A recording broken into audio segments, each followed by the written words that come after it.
ocean to take me away back to strawberry fields and a God that was real till they took my sunshine away. I'm a liar at night, I'm a fighter by day, I'm a rolling thunder on the back of the rain. I'm the smoke in your lungs, I am the black in your plague, I am the one who's taking joy in your pain. No mercy, no mercy.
Welcome everyone to Wrestle Summit 2020, and it seems our general manager Alucard is deciding to start us off tonight.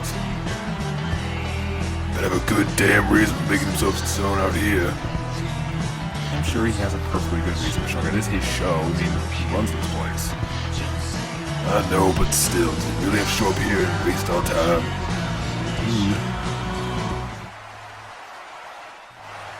Welcome everyone to Wrestle Summit 2020. I know we have a great night of matches for tonight, but I wanted to start by highlighting one specific division. Women's Tag Team Division has grown immensely this last year, and I'm ever so proud of every new team that steps up. So proud, in fact, that I decided to honor those teams. Your opening match tonight is a Tag Team Gauntlet match, and it's for the newly minted IDW Women's Tag Team Championships.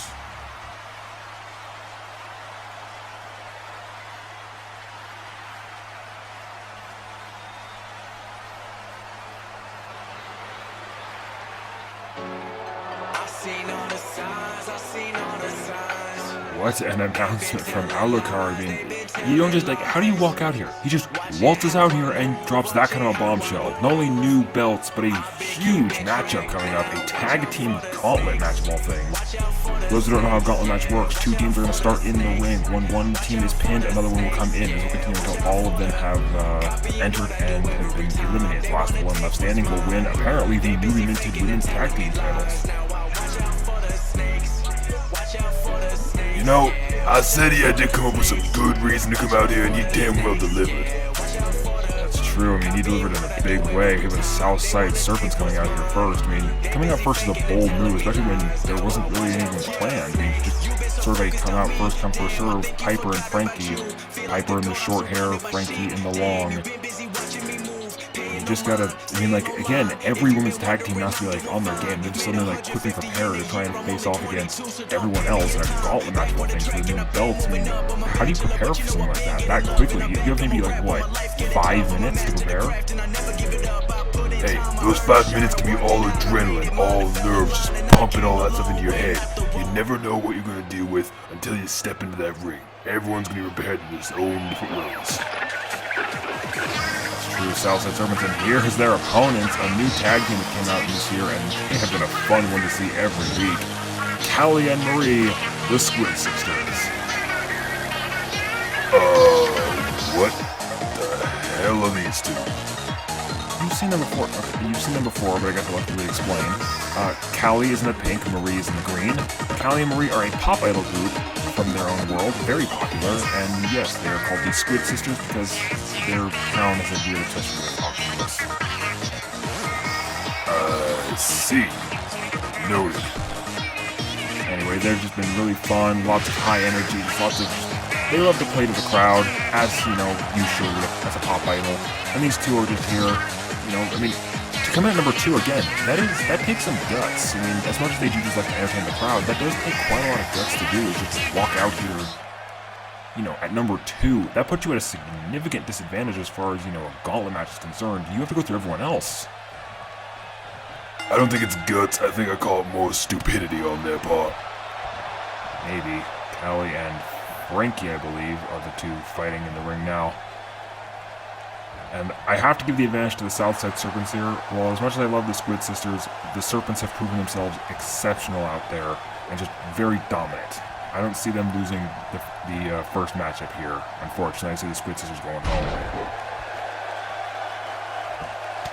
Big right hand there, just right off the headlock. And these two are just constantly jockeying, just kind of locking like deer with their horns, or antlers, I suppose. Except female deer don't have antlers, do they? No, they don't. It's how you tell the two apart. Are you kidding me? It's an analogy, Sparks. Don't think too much into it. Ooh, big chop there. And the Serpent's already starting to show some signs of, you know, taking control. They're already showing signs of trying to keep the match under their thumb, as it were. Oop, Callie went for something there, got blocked. Big drop kick there by Frankie. God, I'm gonna have it. I feel like I'm gonna do that all night. Don't tell me you're drunk again. I didn't drink at all this time, Sparks. You can be happy to know that. Maybe that's why I'm screwing up. Maybe I need that alcohol. Callie, though, looking for something here. Ooh! Get to the midsection, slides off the ropes, and right across the knees. Very unique offense there by Callie. Frankie, quick to launch herself back into this match, sends her to the ground, dragging her over to a corner. And I gotta say, like I said earlier, I think as far as tag teams that know what they're doing, I think the Southside Serpents have this vastly over Callie and Marie. They're pop idols. They're not wrestlers. Big Fez press here, right in the hands. And I just don't see, you know, for as much as I do like their get-up, I like, you know, their big energy and their, you know, their songs and everything. They can't capture that big moment. They can't get the win when they're just goofing around. Are you sure you're alright now? Because you sound like me. I feel like I'm the one that's supposed to be saying that stuff. Maybe you're just rubbing off on me. Gross. Not like that, really? You went there of all places? Marie gets into the ring and immediately taunts. Amazingly doesn't get caught for it though. Sends her off. Big power slam attempt there. Gets thrown right off by Piper. Bulldog right in the middle of the ring. It's a wonder how Marie can see through all that hair. Big Hurricanrana there. Yeah, actually, how can she see? She's covering up her ass with her hair. Maybe she's just used to it. I've seen people with like hair in their face and they somehow still, you know, they can see just fine even when their face is just covered in hair. They can somehow just see just fine. Ooh, drop kick right across the face of the spine. You don't walk away from that easily. Went for a back elbow attempt there, got blocked. Something else got blocked there. Ooh, big clothesline there, jumping clothesline. Marie proving much more capable than her sister. Base slam there, but Piper quick to get up on her feet again.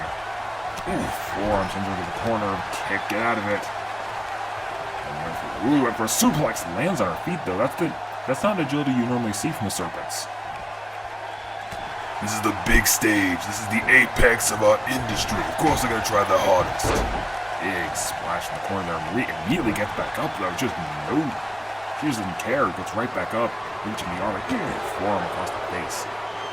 And I guess you're right in some ways. You know, this is the big night. This is the peak of IDW. This is Wrestle Summit. You're going to want to put in all the stuff. You're going to try your best out there. And clearly these two teams were already planning on doing that. They're on the fireman's carry. Flapjack. Trying to keep her away from her partner. Don't want that fresh tag. Slams the arm into the mat here. Now Frankie's looking for something. She's in the corner looking for something big. Under her shoulders again. The Ushigoroshi, the neck breaker off the knee. Picks her right back up though. Doesn't even let her stay down for long. What is Piper planning here? Big spear and the Southside greeting. Just a solo version. Goes to the cover, immediately broken up by Callie. You always got to pay attention to your team member, and that is what Piper is for, just bulldogging Callie.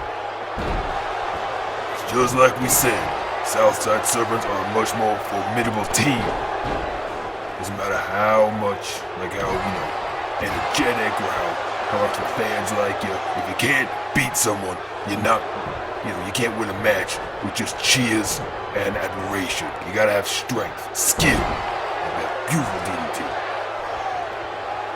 Too true. While the crowd's, influence can help in some ways, you really gotta make sure that, you're in tip-top shape. And again, as idols, they are, fit, but they are not fighters. So they're in the corner now. What do these two have planned? The tag here. Piper's back in. Double back. Nope. No, it's not a double back. It's a double flapjack. That's rare. Forearm in the face. Frankie running interference, and that is it. The Southside Serpents win round 1. The Squid Sisters have to leave, and a new team will be coming out here shortly. But let's take a few highlights here. Again, like I said, it wasn't rocket science to say this. Unfortunately for Callie and Marie, they are not fighters. They are performers. The Southside Serpents just took them out of the equation here. This is what put it away, this big flapjack. Something I have not seen them do in a while. Now, who's the next team to come out?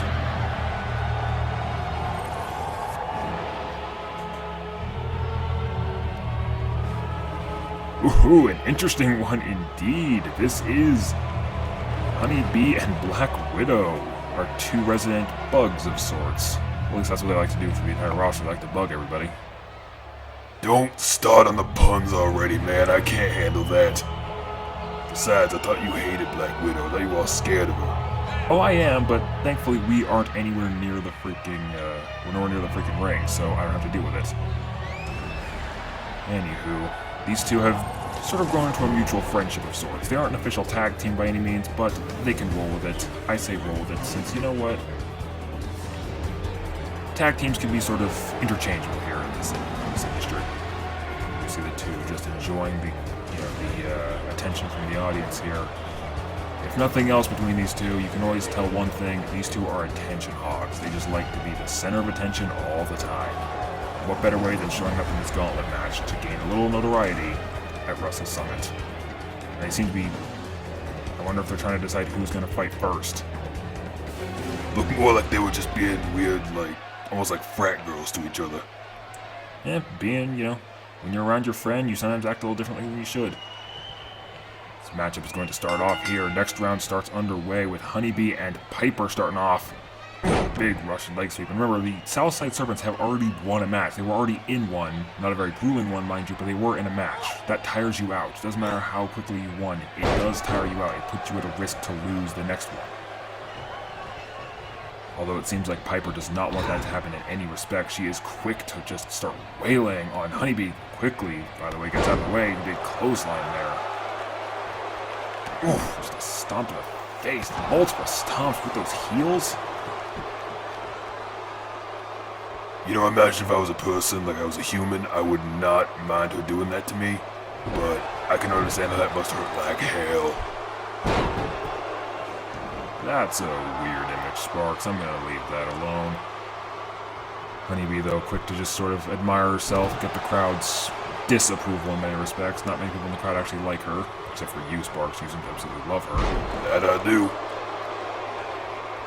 Big bulldog there, and Honeybee's trying constantly. She just keeps trying to get into this match, but Piper is quick to just quick to throw her down, quick to keep her away from her corner. The two have done a great job of splitting the ring in half, so to speak. Goes out of the way, goes for something there. Ooh! Both of them going for forearms and both hitting it in perfect fashion. And, ooh, surfboard stretch from the ropes. Ref, get over there, that is not legal. Hey, if he ain't counting, it's legal in my book. That's debatable. Frankie now just waylaying her, just stomping away at everything, even with the arms here, just stomps galore. Now, bang at the knee, just trying to wear her down in every sense. You can't fight if you can't move your arms and legs, so I can't deny that Frankie's talk about kicking the gut. You can't argue she's not, doing her job. Honeybee finally able to break out of the situation, and just a slap across the face. It's not that effective, but damn is it, it sends a message. That it does, and here comes Black Widow, one of our newer acquisitions. It has already proven herself to be quite the vile woman, when she wants to be. Frankie, though, not letting her do much. Black Widow blocks it. Jawbreaker, went for a clothesline, got ducked. These two are going back and forth, it seems. Sends him into a corner. Body splash. Southside Serpents employing that one style they know so well, that backstreet alleyway brawling. It's not the prettiest, but damn if it's effective. Bulldog right in the ring.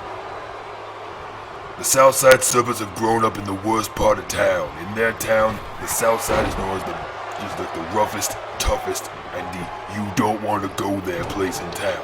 These two go there and they live there. They grew up there, they've learned from it. They're hardened by it. These two are going there and doing everything they can. And they bring that experience to the ring, and it shows them definitely. But here we see a submission by Black Widow trying to submit Frankie, who quickly breaks free. Black Widow on her shoulders here. What's she doing? Flapjack of her own. I saw Frankie pull off one of those earlier. And yeah, that style, this is like rough and tough street style, something we see so frequently. And we're seeing a backpack stunner!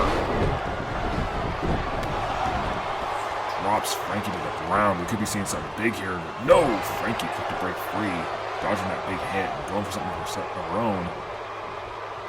As I was saying before I interrupted myself, actually, yeah, they bring that backstreet style here into the ring. Just rough, tough, and brutal. Just how they like to do it. Their shoulders again. Black Widow going for a stun gun right across the ring. Now just taking inventory of sorts, just kind of leaning back as Piper gets tagged back in. Went for a drop kick but missed. Blocks the chop there. Forearm blocked. And a drop toe hold. Just raining these palm strikes, just raining them down. Black Widow, as we've seen, is no stranger to a fight. She knows exactly how to just ensnare and capture. That's right, we've seen this before too between these two. The Stinger drop kick into a face buster. Could this be it for the Southside Serpents? It's going to be really hard to save really fast. 1, 2, 2 3/4. You don't get much closer. You do not get any closer. But Piper is tough. She sees it coming and she gets out of there. And she does. Went for that spear. Gets blocked. Went for taunts again, and you don't. What's the one rule, Wade, of IDW? You do not taunt. Also, don't think I didn't just catch that. We are not them. They came for an audience. That's not okay, okay? People in that reality are struggling, okay? In that reality, they're struggling with a major crisis, and you're gonna make fun of them for it? Major crisis, my ass. It's just a disease. I don't have to deal with disease. I'm a robot. I don't care. True, but you can at least be more sensitive towards them. You are a heartless being. I don't have a heart. Fair enough. Backbreaker, and then just stretch across it is Frankie. Just woman handling, I suppose. Honeybee at the moment. Who seems like she's not willing to tag. She ain't willing to tag in Black Widow. Maybe she's just feeling confident. She is the queen bee. She can handle herself out there, even in the worst situations. I'm not so sure about that. Frankie went to duel. Lined up, forearm, just drops Honeybee. She's going back on the attack here. Honeybee really should have just tagged out. It wasn't in her best interests. Frankie's still just dismantling her, like she does so frequently. Now sends her into the corner here. Could we see the Southside greeting? That was made. Sends her in. The spear. Body splash. Into the belly to belly. The South Side greeting. Courtesy of Triple S. There's the cover here. Black Widow does not come in to save her. 2, 3. Guess miscommunication can make tag teams break up. Remember, they're not really a tag team. They're just sort of friends. At the moment, it seems like, I don't think these two were really on the same page tonight. Once again, you did have only like 5 minutes to prepare. They had the amount of time it took between like Alucard delivering the message and the last match with Callie and Marie. That's all they got. So in fairness, they probably didn't have a good chance to revise a strategy. However, that is 2 matches for Triple S. Can they even survive any longer? You're asking the wrong question. It's not can they, it's will they. And yes, they will. Especially if it's fighting these 2 clowns. That's the Breakfast Club making their way down as the next team. And, to be fair, I have to say it at least, I don't see these guys losing. Again, the Triple S has already gone through 2 major matchups that have, tested them quite a lot. They've been hit with a lot of great moves. I think they're tired. I think they're exhausted. I don't see them going very far with this. I personally do see, I think Breakfast Club's going to move on. Actually, are they the last team?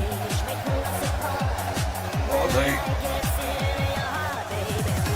I'm not sure if they are or they're not. I think they're the last team in this match. Wait, so he called it a tag team division and there's only 4 teams? I mean, I guess. Hard to say. Match underway. Piper starting off against Katie Bacon. Immediately slammed her head down. This seems to be a common strategy with the Serpents. It's just, once the bell rings, just hit them hard. Don't let them even start. Don't even let them start doing anything. Wrenching at the arms here. Oh, just wrenching again. Dropping the knee to get some extra torque. But quickly, Katie Bacon blocks it. Changes it into her own, almost a Fujiwara armbar right here. Just wrenching at it herself. I mean, Doc, of course they're gonna start off strong. If you start off strong, it gets the opponent's attention. You tell your opponent, look, I'm not afraid of you, I'm not afraid of what you're gonna do to me, and I'm gonna win this thing no matter what. You may be right, Sparks. I mean, it's hard to tell what we're going to end up dealing with. Both girls are looking for a forearm there, but Katie Bacon's the one who gets it first. Big Russian leg sweep. Drops her. And yeah, I can kind of see what you're talking about. I mean, that initial attack is kind of what happened with Mike Tyson back in boxing. Ooh, wrenching at the arm here. Look at that, just yanking it almost out of the socket. Good lord. Very unique offense there by Bacon. But yes, Mike Tyson used to just run quickly up to his opponent, not even go for a strike, just run up to him to scare him. And I think the Serpents apply a similar strategy here of just going straight up to an opponent and just they don't even attack, they just run up to him really quickly and do something to get the opponent's attention of knowing, hey, I'm not tired yet, I can still keep going. Sunny side up though, blocking that kick, goes for a clothesline, missed. Whoa! Hurricane Rana with a spin! You think the Southside Serpents are having fun right now? I mean, I'm probably sure they're tired as all hell, but I bet they're having the time of their lives. I mean, you won 2 matches, and you're potentially about to win your 3rd. Although I still think that Breakfast Club's going to pull out the win here. They probably see their opponents as jokes, and therefore it's they could easily be having some fun with it. Boston Crab applied, just quickly sets into it. But Frankie quickly to get her off, get her away from that. I can see that. It's I can see them thinking that their opponents are jokes and they're just having some fun. But again, I don't think you should underestimate any team. They're, these tag team titles are made for a reason. These teams aren't jokes. These are legitimate fighters. It looks like, Frankie going for one of her own, going for a little payback here with the Boston Crab. Just in the same way, Sunny side up, breaks out of it. I mean, look, we have breakfast-themed people, we have the squid people, we have snakes, we had the bugs earlier. What's next? What's that? Do we have like ones based on rocks? Do we have ones based on appliances? Do we have ones based on, I don't know, planets? I don't know, anything? We have one based on, like, cheese. God, I can't even imagine. Don't put ideas in Alucard's head. He's gonna go looking for people like that. Southside Service and Breakfast Club once again going very much back and forth. We saw a matchup between these two last month, and these two just kept going back and forth. It never seemed like either side had a clear win for the longest time here. Slams against the arm there. Frankie quickly blocks the next attack. The Serpents have shown a large amount of resilience for people who keep. They're in these like big matches, and yet they keep fighting. They just don't stop. If you stop back in the hood, you die. You stop fighting, then you are never getting back up. These guys know that. They know never to quit, never to give up, never stop fighting, otherwise they're gonna beat you to death. Yikes, that's quite intense. It was back then. Thank goodness that kind of stuff doesn't happen here. Piper comes in and quickly tries to get the crowd's infamy, it seems, as everyone boos. Looks for a kick, gets blocked there, though. Oof, kick to the gut. Sends her into a corner, though. Big body splash. There's clearly a size differential here, you know. What is it? Piper is much, much taller than Katie Bacon. And go for a stump pull or submission. This is a rare one to work, but a lot of people go for it. Look, I don't have legs, I don't have that kind of stuff, but I've seen what happens when people do the splits when they're not prepared. It tears them practically in half. Can you imagine trying to do that? Just try to lift your leg that high above your head when you're not trained for it? It probably hurts. I can imagine it hurts a lot, but that doesn't sound like a great submission hold to me. Sunny side up coming in, and now Piper's looking for something here. I think we all know what it is. She's looking for it. The Viper's Kiss! A unique back kick. That's what's into the corner there, but Sunny side up still well enough aware to do this. And Piper, wait. Frankie just tagged herself in. That's the sign of a solid tag team. She knew Piper couldn't handle it. She tagged herself in. I mean, granted, but that almost felt like, oof, big spear there by Sunny side up again. That almost felt like, I don't know, like maybe they, that doesn't seem like a tag team thing to do, is tag yourself, and that seems a little selfish. Only if the situation isn't called for it. Piper was on the ropes. She was vulnerable. Frankie tags herself in so that Sunny side up has no choice but to fight her instead. It's called psychology. Dang, nice, what would be, I guess, hung on the ropes there, though, but excellent tag team work there by the Southside Serpents, just like you were saying. There's something there, but it's blocked. Reverse DDT by Sunny side up. And it gets blocked again, arm dragged by Frankie. These two teams, once again, just so much is the same between these two. They just keep acting up on one another. Another Boston Crab applied. Trying to call the safety, but breaks free around the cord. Now head to the corner. We saw her do this earlier. Sunny side up's gonna get hit with it again. On her shoulders. The Ushigoroshi. Floats into the cover immediately. Covered. 1, 2, 3. Have they just swept through everybody? It's very likely. I'm pretty sure that's the last team. I mean, I can't think of anyone else. None that we've seen anyway. So I guess Southside Serpents win. 3 up, 3 down. Just an instant win for them, right? I guess. I don't hear their music, though, which implies that that's not the case. I mean, great matchups, all 3 of them. We even see this great shot here. Another Ushigoroshi put her down for the 3 count, but is there another team we haven't thought of?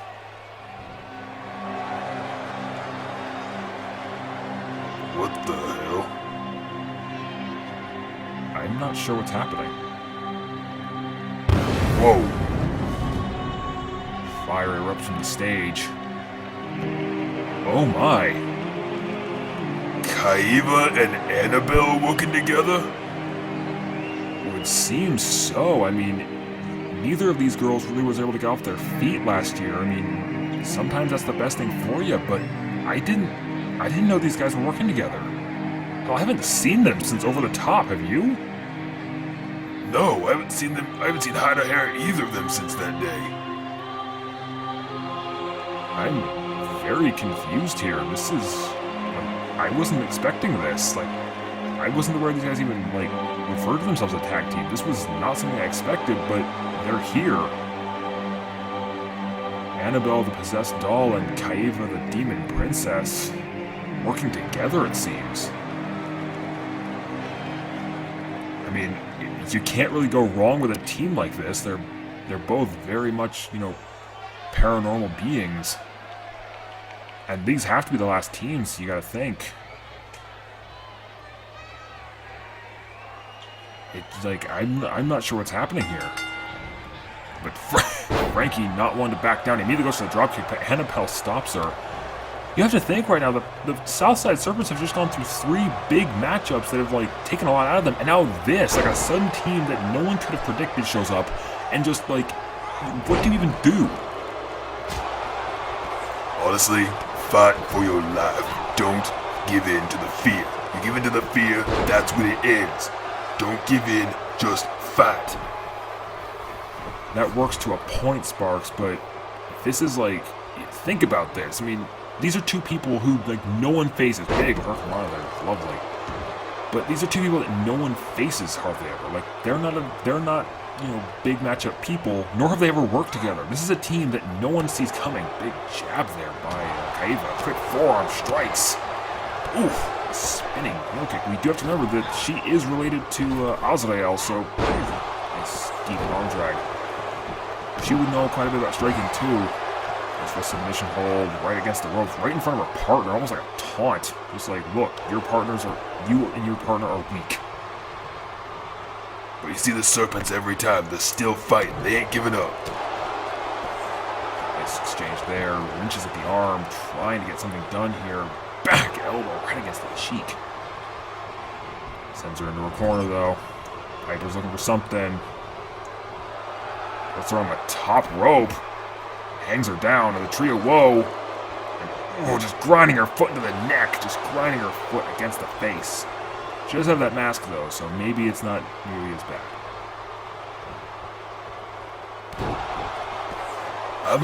I'm just in shock. We haven't seen these 2, like, in ages. Months, you know, it's like, where have they been? It's hard to say where they've been, Sparks, honestly. Like, where have they been? Like, think about this. If they have been if they've been working together since Over the Top, you have to think, like, if they've been doing that, nice drop kick there. Like, what have they been, like, how have they been training? What have they been doing, you know? Have they been training in hell or in the underworld or wherever these 2 come from? Annabelle gets tagged back in here. Like, you have to imagine, like, these 2 probably have strategies we've never heard of. Big forearm. It's devastating looking. And Annabelle now just making an example here of Frankie quick to break free. Spark, what do you think these 2 have actually been doing? Where do you think they've been? I think we've both established that neither of us know the answer to that question. At this point, we're just gonna have to look and see what happens. Again, though, the Serpents are not giving up fighting. Frankie quick to break free here. Sends Annabelle into a corner. Could we see the Southside greeting here? No, she's got her held down. Right across the arm. Slams the double axe handle. But Annabelle quickly back to her feet. No qualms about this. Off the ropes. The knee. I'm still in mild shock over this. A surprise team of Annabelle and Kaiva. Not who I saw coming. At all. What is Piper doing here? Guillotined off the rope. Ooh, and a kick though, right to the head. Again, Annabelle just not really caring about any of these attacks. And you gotta figure she is a doll, right? Like, I don't think these kind of things hurt her really. We just saw the same thing occur twice. We just saw the that tagging in method we saw the Serpents use earlier. Now it's like, triangle hold of sorts. A triangle hold being applied here onto Piper, who manages to roll out of it, but very unique offense. I've never seen Kaiba pull out a triangle hold. have been trading a lot. I mean, these two have been putting in a lot more effort than I've noticed them ever doing. True enough. Head scissors applied here. Big elbow drop to the top of the head. Maybe they have. Again, I've never seen Kaiba pull out a triangle hold like that. Ooh, another jab to the gut here. You're not gonna get her with a suplex. She's not allowing it. Tags her in. Tagging in here, Annabelle. Two of them going up to the top rope. What are they going for here? Tandem superplex! Now just stomping at just stepping on the face. These two are showing more tag team work than any other team we've seen aside from the Serpents. It's like they learned from them. It very well could be. I mean, for all we know, they've literally just been watching this match the whole time and just picked up tricks or picked up strategy along the way. Big DDT there. For all we know, they've literally just been sitting there gathering strategy, gathering intel, and just like using the Serpent's own tricks against them. You know, we're seeing this back and forth here by Frankie and Annabelle. Neither one's gaining any sort of upper hand. Annabelle sets out of that. Whoa, went for... Whoa! I think she was going for like a double palm strike, and Frankie jumped over her. I didn't know Frankie had the hops like that. She should go into basketball. I wouldn't be surprised if she could. Frankie looking to put this thing away. We just saw her put someone else away with this. On her shoulders. For the Ushigoroshi. Trying to go for something else, but no! Annabelle breaks free of it. Ooh, and for a kick. Blocked again. Ooh, and for a second kick. Didn't miss that one. That was like a toddler kicking at you because you didn't give him candy. Yeah, except imagine that toddler is, you know, like near 5 feet tall and is, you know, highly trained in combat. Then suddenly that little kick doesn't really, you know, it's not really much of a pain. Southside Serpents here just kind of keeping Annabelle in the corner, probably just yelling at her, wondering what are you doing here, you know, you don't belong in this kind of location. We're just trying to talk strategy right now. It's like, how do you fight something like this? Personally, again, I'd say just fight and don't think about it. Just do whatever you can. Again, Ushigoroshi again. And for a second time. But Annabelle, once again, right back to her feet, seemingly not caring about what she has just endured. Sends her in her own corner here. Kaiba's waiting. Ooh. Face there, blocks it though. Overhand punch. That's just disrespectful. And now the Serpents looking to end this thing. The spear. The splash. And the suplex. The south side greeting. 4 up, 4 down. 1. No, only a 1 count. Kaiba's quick to get out of the situation. Piper's taunting. Frankie looking like she might be over trying to hurt Kaiba. What do we see happen? Ooh, went for a high kick. Did not get it though. Drop the kick. Into face buster! Face breaker. 1, 2. Oof, broken up by Frankie, who just managed to get in time. Kaiba is currently just kind of writhing on the ground at the moment. Her arm looks to be broken there. Going for something here. Oof! And will manage to break out of whatever Piper was going for. Sends her into a corner. Tags in Kaiba. What can we look at here? Oof! Got her up for Hell's Gate! Goes for the cover off this. Could this be it? 1, 2, 3. Ooh, that was 2. That was easily... What would you even call that? 2 7/8. Much like earlier, you don't get much closer than that. Once again, like before, Piper just does not give up. She is going to fight until she has nothing left, it seems. Much like you said earlier. Now these two going for everything. They've hit everything they can on these two. Double back body drop. That's what I thought they were going to do earlier until they did the flapjack. Oof. Cross body, these massive strikes. Shout out to her brother again. This matchup, like these two specifically, have had quite the matchup right now. I can't tell what's going on between these two. Goes for that cover again. Sets her up for the Tandem Hell's Gate. Tandem Hell's Gate. Covered. 1, 2, 3. What just happened? I'll tell you what happened. A surprise team that no one imagined came out of nowhere and just won the newly minted tag team titles for women.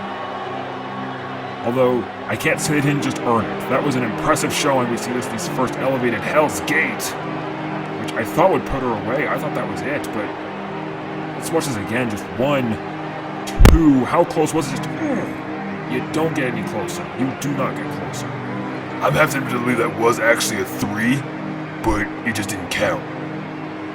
I'm honestly right there with you. Here's the second elevated Hell's Gate, which finally put this matchup away and has resulted in Kaiva and Annabelle being your first IDW Women's Tag Team Champions here at Wrestle Summit. They say anything can happen in the world of professional wrestling. I didn't believe them until now.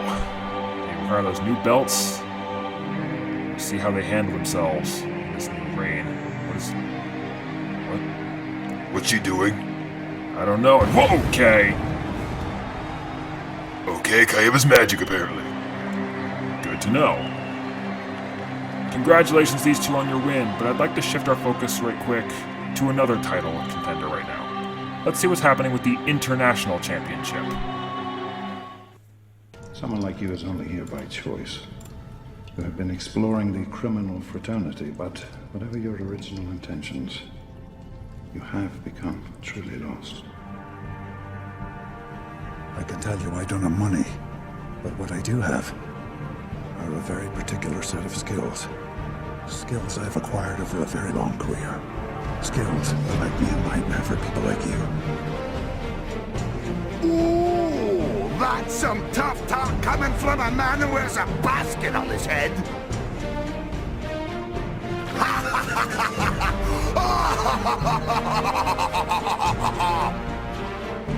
I'm calling you a coward!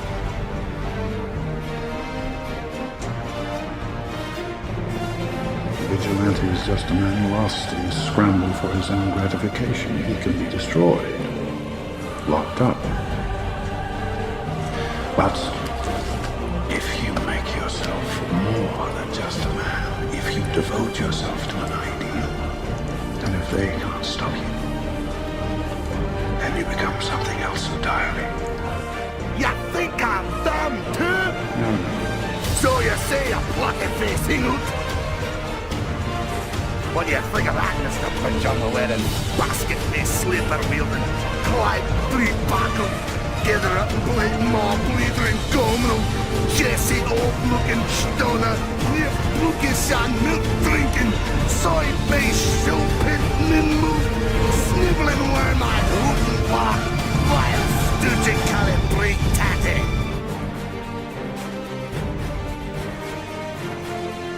I will look for you. I will find you. And I will kill you.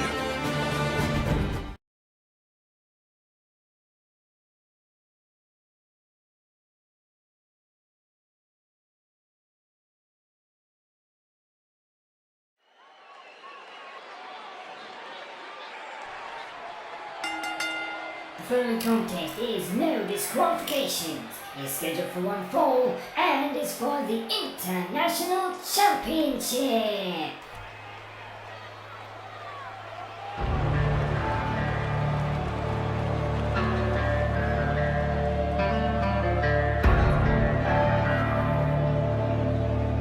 Harderman making his way down to this no disqualification match. It's kind of weird seeing him without the belt, isn't it, Sparks?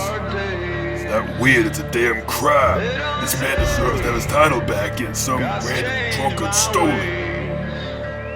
He didn't steal it, he won it in Project Nemesis match last month. It's not exactly, well, I guess in some ways it is Greystone's fault he lost that match. It wasn't his fault, he was put in to begin with. That match is unfair, you know it is. It was unfair. whatever. Ignoring the fact that he and Aaron were the two people who started that match, it should be it should have been easier for him to do it since he was the championship. Like, he was the champion. He should have had that drive, right? Right. I hate when you're right.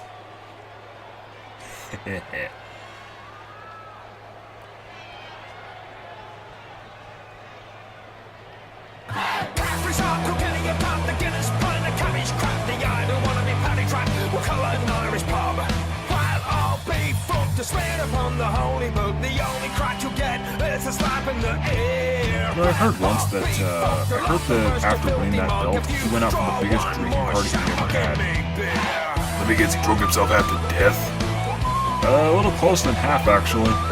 Apparently he went out for a pub, he went out to a pub with a bunch of his buds and drank so much he was put in the hospital for a week. That's why we didn't see him the week after. So you're telling me after winning a very important match and learning that he has to defend it again, this man went drinking so bad he was out for a week. What the hell is wrong with him? Man just loves his liquor, what can you say? Before you say he doesn't deserve it, he did win the belt fair and square. And in a very amazing way, too. Still calling him an asshole. That's a bit harsh.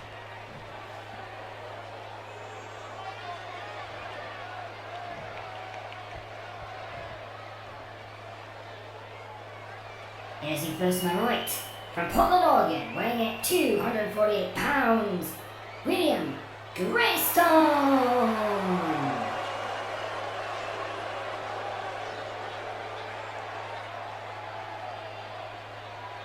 As he turns to my left, from the Irish countryside, weighing at 12 cases of cold hard ale, he is the international champion, Aaron O'Brien!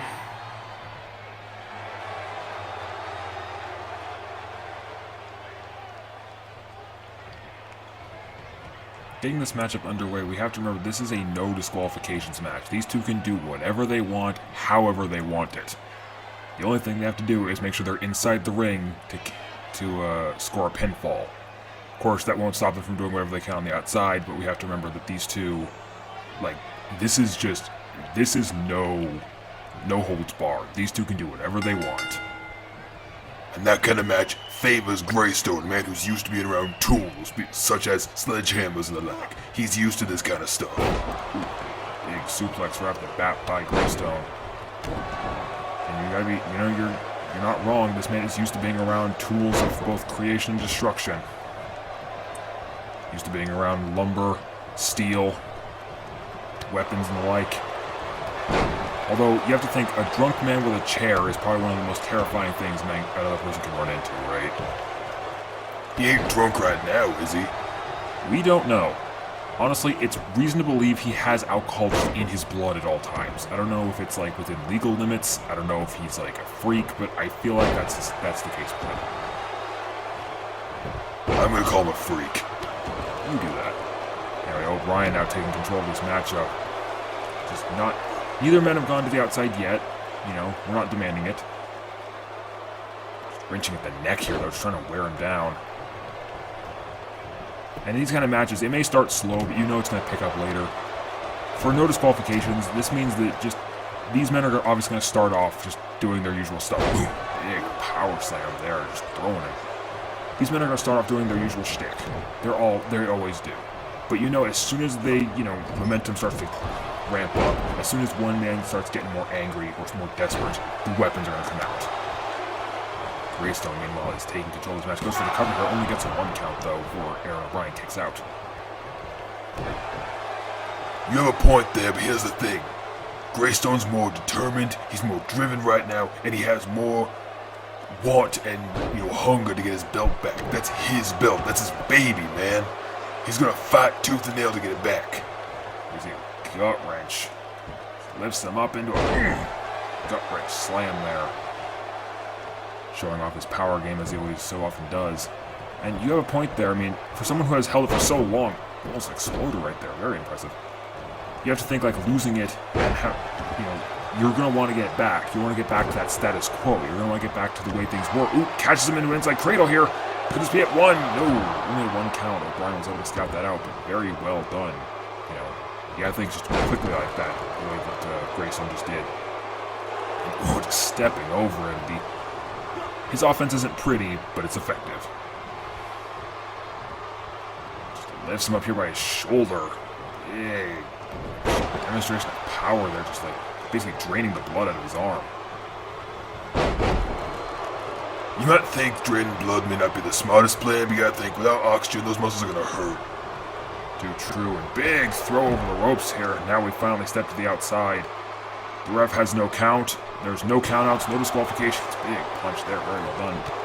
Now the two are just sort of brawling on the outside here. Got him in his grasp. What's O'Brien thinking? Whatever it was, I can't... Does this man even think? Does O'Brien ever think? I'm pretty sure his brain is too far gone to think. He might, yeah, actually. He might be right on that. Oof. Big overhand punch, though. These men have gone back and forth. They're extremely even and just swinging him around. Look at that, just swinging him in a headlock. That takes serious power. Like, give nothing else to the man. You may not be the smartest, but you've got power. Drop to hold into the hangover lock. This lock won't apply out here. Even if he taps, it won't matter. It's just to hurt him. Oof, back elbow. Like I said, these two are going back and forth in the worst ways because you can just tell that neither of these men care for one another. They just care so little for each other that they're willing to put themselves through all this hurt. Fall away slam earlier, and now just Grayson's looking over, wondering what he should do next. Big, whoa, reverse, ooh, reverse DT suplex almost. I'm not even sure what you'd call that. Big knee. Graystone's doing what he does best out there, just like this. I'm gonna let you say it. Big stone cutter right on the outside, right under that mat, right under like the concrete mat out there. But gets caught, caught into an STO, caught out of the air into an STO by O'Brien. Even though he got hit with a stone cutter, he's still going. And shot of the good stuff. They both have their big moves on the outside. Neither one can go for the cover off it though. This is not false count anywhere. O'Brien, first one to go to the ring. First one to look under it for anything. And he pulled out a ladder? Okay, yeah, I think we can all agree this guy actually is drunk. Why would you grab a ladder? There's no point. He's using it as a weapon, of course. Just slams it into Greystone there. And a ladder can be a very devastating weapon when used this way. Or, heck, you can slam your opponents onto it for a lot of damage, like this! Fireman's carry drag just right over onto the ladder. It sends him back into the ring here. Greystone not wanting to do this on the outside anymore. And tries to get some favor from the crowd here as well. This match is surprisingly, kind of slow-paced for these two. I feel like these two are known for doing a lot quicker stuff. Ooh, went for that. Into a clothesline right into another stone cutter. Looks like it was nothing. 1, 2, only a 2 count though, but just a clothesline right into a stone cutter. I think this just shows that Greystone is not playing around anymore. He wants this to end, and he wants it to end now. Further evidence by the fact he's going into the ring. Yes, exactly. And he gets a sledgehammer. He has got a sledgehammer in hand. Right to the gut. And, went for another shot there. Blocks it though. O'Brien blocks it. Goes for shot of the good stuff again on the outside. Like I said before, these men are just doing everything in like secrecy. These two are just fighting back and forth in the worst ways. And now he's picked up a chair. Greystone has obtained a steel chair now. Blocks it, gets out of the way. And O'Brien's right across the face. And what's he going for here? Twisting, like a twisting cutter. You know what? I'm willing to believe you on this one, Doc. These two are going back and forth so many times, it's hard to tell who will win this. I know it's Greystone, but right now, hard to say. Gut-wrench suplex round to the chair earlier. Knee again. And I don't know, I feel like O'Brien has shown a lot of promise. I think he's got this. Stuff like that doesn't help though. Chair shot right across the chest. Now he's going for the forearms too. He is just not letting up. He's O'Brien back on the offensive with just wrenching the arm again, just trying to lower that offensive ability. Now just grabs him by that head. It's amazing to me just how little these two care for one another's well-being. Like the hatred is truly there, and just laying on with these these sledgehammer-like punches with his fists. Greystone has power matched only by others. Stone cutter again, split him in half. Split his head right open. Again, O'Brien still on the offensive, not letting anything get to him. And swinging him around again, just swinging him in this headlock once again. Right next to that other announce table there. We ever figure out who those guys are? No, we did. I don't think I ever figured out who those are. Drop toe hold, right into that hangover lock again, but it's on the outside. It doesn't matter even if he taps. Oh, there he goes. He's tapping, but it doesn't matter. It doesn't count. Yeah, but that can be seen as an emotional win. I mean, yeah, he tapped, but who cares, right? It doesn't matter. He still tapped, right? I mean, I guess, but it doesn't count. So in a way, it never happened.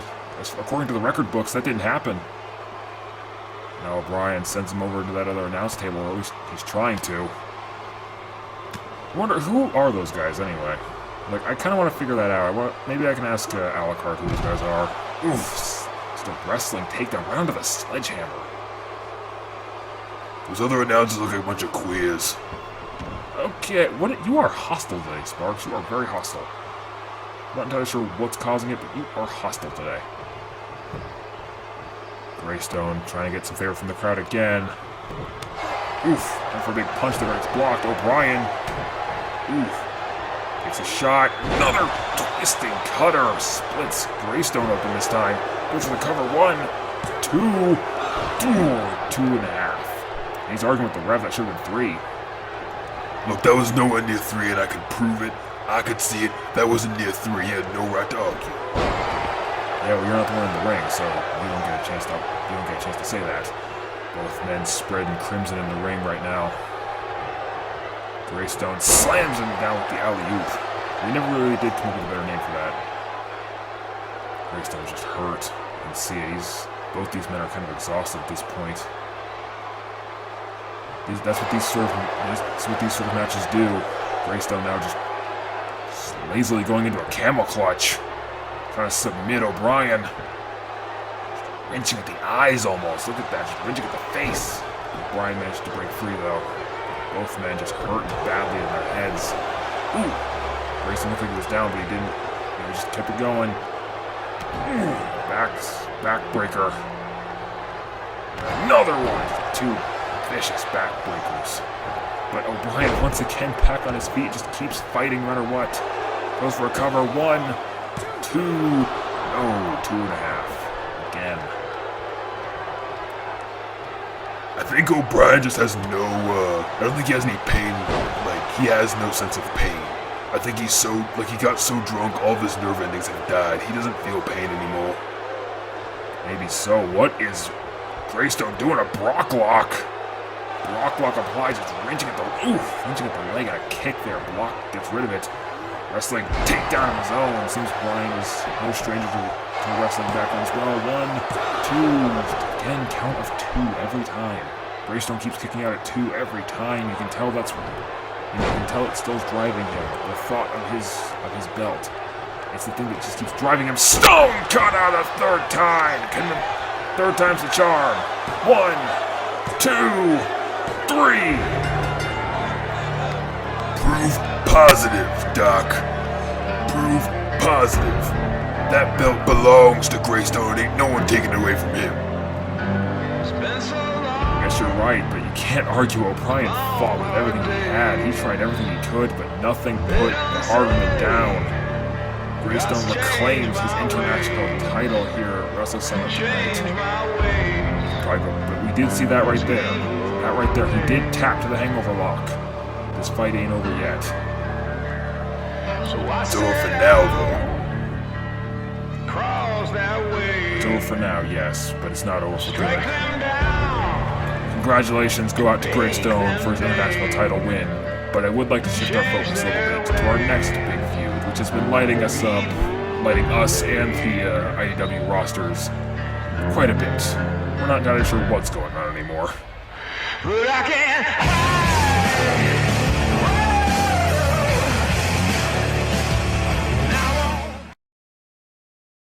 Here, let me help.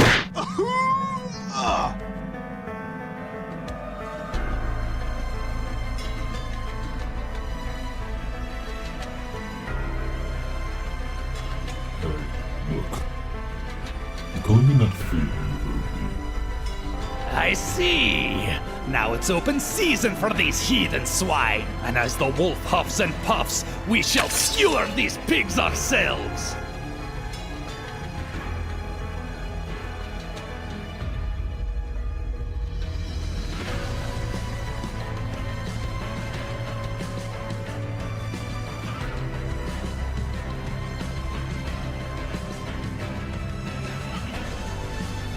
Look at you.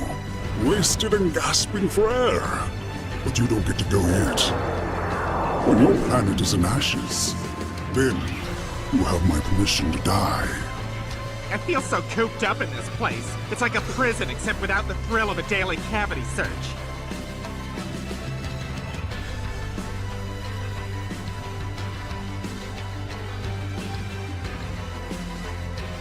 Did I say thrill? I meant fear.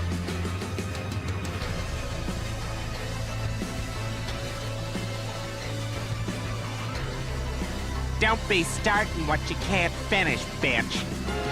Only until it's time to slide in the knife.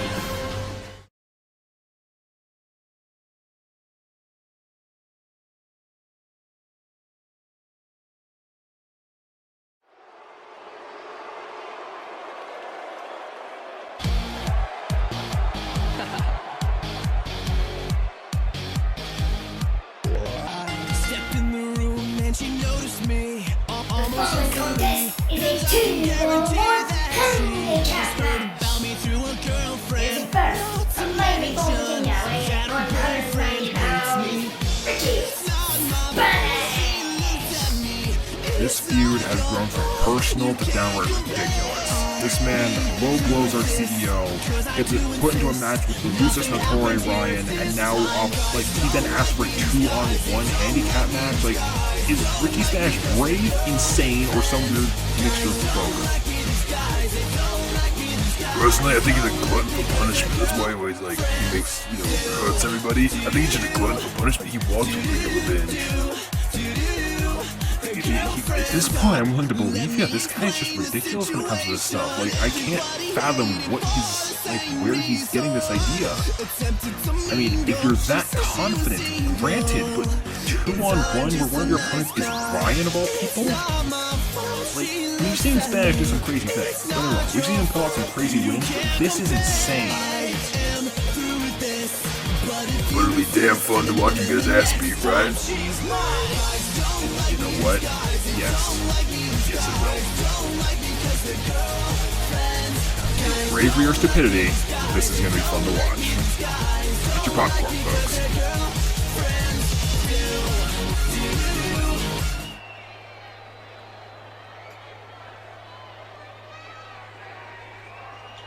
Look at what we have here. A bloody heathen.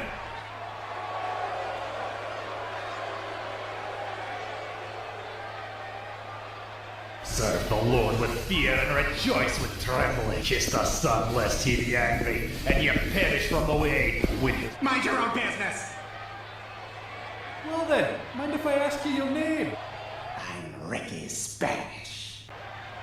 Now, if you would be so very Christian-like to ship your sorry pale ass out. Harsh words exchanged as always between these two. Ryan making his way out in. Next opponents, taken by a 505 pounds, Weekly and Ryan! I'd just like to repeat, these are the two men that Ricky Spanish decided, hey, I'm going to fight both these guys at once. And before you ask, no, they're not going to be on the ropes or anything. He's fighting both of them at the same time because this is a tornado tag match. Again, I ask, has Spanish gone insane, or is he, as you said, a glutton for punishment? Considering he willingly low-blowed the CEO, knowing he might get fired, I genuinely believe he's just a glutton for this. He might be a masochist, actually. I mean, with the amount of times he cheats and everything, he probably is expecting people to like beat him up for it. We'll see what happens here. 2-on-1 handicap match underway. Spanish immediately gets attacked by two different... Again, he's getting attacked from two different sides. Manages to block that shot, but doesn't block the shot from Wheatley. And now Ryan and Wheatley kind of tripping over each other here, just get their hands on Spanish at this point. Ricky seems to be fighting through at least a little bit. You can't imagine this man's gonna pull out any sort of good intention. Even if he manages to block a few shots, he always has to look behind him. You don't have eyes in the back of your head. You don't have 4 arms and 4 legs to block the shots. He's done. Blocks the kick from Wheatley. I mean, you say that, but he is still holding his own fairly well. Yeah, he's getting hit a couple times, but he's doing his best to try and keep out of this situation. Big, just clubbing blow there. And now just lifts him up and crashes him down. Big Uranagi. It's clear these two are just going to mess with him for a while. Ooh, big punch into a snapdragon. Now just crushing at the arm. These two are just beating Spanish to pieces. It sucks robots don't have a method of popcorn, because I'd be eating it all up right now. Of course. Now Wheatley, oof, going for the knee. I do notice that there is a very different, set of styles between Ryan and Wheatley. Ryan, is obviously all power, all muscle, but I noticed that Wheatley does have, he seems to have a good knowledge of the human, the human genome, or at least the human biology, because he seems to go for a lot of more, directed attacks directed at, limbs or submission holds, and it seems Ryan just hit his own teammate, but clotheslines Ricky anyway. I think these two are honestly fighting each other just for a chance to beat Spanish up. Or just loops him around, this is what I'm talking about. Right against the knee, just very methodical, very precise strikes. I'm noticing that too, but I'm also noticing Ryan and Wheatley are really tripping over each other at this point. Went for that low blow. I mean, at that point, that's your best weapon is the low blow, but Ryan blocks it effortlessly with that knee. Just lifts the knee and blocks it effortlessly. There's no chance Ricky can get to pull off that low blow attempt. DDT to the leg. These men are just taking their turns. At this point, they're just taking turns of wailing on this guy. He's going for something here. Ooh, running knee. Goes for the cover. At this point, they're, again, this is a game to them. When you're these two guys, everything involving this is a game. Knee bar applied here. Very advanced knee bar by Wheatley. Ooh, and Spanish managed to break him off of him, but Ryan's right there to beat him up more. But Spanish actually starting to hold his own. Goes for an O'Connor roll. But he's already on the ropes to break free. Despite the match's rules, this still has disqualifications and everything, so anything he tries to pull off probably won't work. We went for something there, but didn't quite get it. Spanish gets a shot in. Now these two working together. Double gut buster. To any of you at home who have been wronged by Ricky Spanish in some way, I hope you're living vicariously through these two and just enjoying the entire beatdown experience. Let us just consider this sort of therapy. If you're going through whatever that bad thing is in life, just consider this therapy, knowing this guy's getting his ass handed to him right for the so. Ryan saving his teammate there from something. Wheatley's going for something else here. Oof. Slam there. Going for it again. Another double gut buster. Now got him wrenching at the arm here. Wheatley just twists it around. Almost breaking it, looked like. These two just go ham with him. Again, another cover, but quickly kicked out. Spanish, again, for as much as they are just beating on him, Spanish is by no means a weak person. He has done some insane things. Blocks the shot there. Ooh, went for something. He tried to rinse the arm. Caught in a triangle hold. Caught in a very nice triangle hold there by Wheatley. He's got him hooked. Nowhere for him to go. He's locked and he taps out. Just like that. Spanish is done. That was fast. Very fast. Spanish couldn't handle that anymore. Sometimes hubris just gets you in trouble. Well, that was a brief and fairly interesting match, wouldn't you say? It was entertaining. If I had a face, I'd be smiling. I mean, I am smiling. That was a pretty fun thing to watch. See there, that low blow attempt gets blocked by the knee. To be honest, that was his best shot. I mean, had he hit that, he may have been able to separate the playing field. That was his best option in this situation. He had to somehow separate the two of them, get one of them on the ground so he could fight the other one, and the low blow could have done it. It could have been an equalizer, but he just missed his opportunity. These two just destroyed him. They just demolished him left and right, each one taking in turns to beat on him on the cover. See this though, the O'Connor roll attempt not work because he's on the ropes. In general, you see so many different things from these two wail on him. Is the truck playing more replays than we should? They're just loving the moment just like we were loving it. We were loving the moment, and so were they. So they're just showing us all the great highlights. Well, from this glorious match, I'd like to take you to a women's conflict that's kind of been blowing up the entire women's division at the moment. As a question's been asked, who's the best striker here? もし外されることがあれば、この世に大いなる最悪がもたらされるであろう。Huh? What? If you have something to say, try saying it. I'm an excellent rogue, but I can't perform miracles. Not after that move, at least. Don't worry, I'm both rouge and a rogue. So no matter how poorly you spell, you're still covered. I'm feeling a sense of inner peace. Something I haven't felt in a very long time. Instead of being clouded with thoughts of revenge and retribution, I feel only serenity and fulfillment. 爆裂魔法をこよなく愛するアークウィザード。爆発系統の魔法が好きなんじゃないんです。Specializations are more like suggestions. Personally, I think of myself as a subtle outlaw assassin. To ensure an enemy's defeat, you must first undermine his allies. It was the first lesson Gallus taught us. 我を差し置き最強を名乗る魔王。そんな存在は我が最強魔法で消し飛ばしてみせましょう。 Yes, some rogues are beautiful, but all rogues are stunning.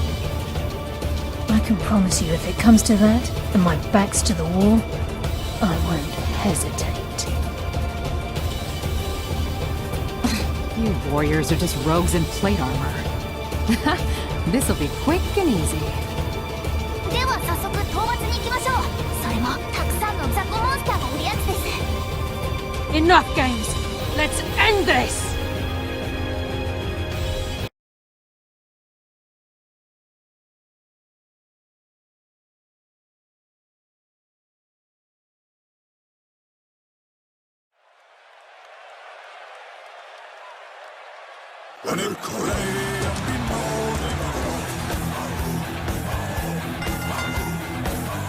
The following contest is a triple threat match scheduled for one fall. Here's first, from Morrowind, Nebula Asbel.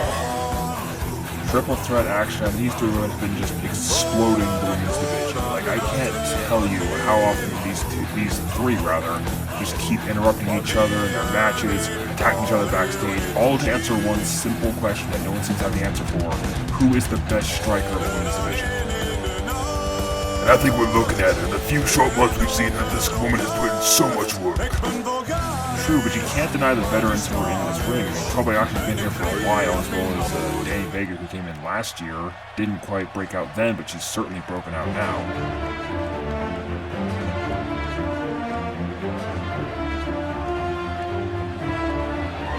Next, from Cincinnati, Ohio, Danny Vega. Ever since the reboot, she's been preaching her motives of being both beautiful and deadly. And her shirt itself says beauty and a black belt. What else do you got? That's beauty, brains, and a black belt, Doc. You need to pay more attention. She's not just good looks and fighting, she's also incredibly intelligent. Be that as may, I again, like, I don't see Nedva pulling out. She's still like, I think she's a bit too green in our industry right now. I think one of these two is going to take it.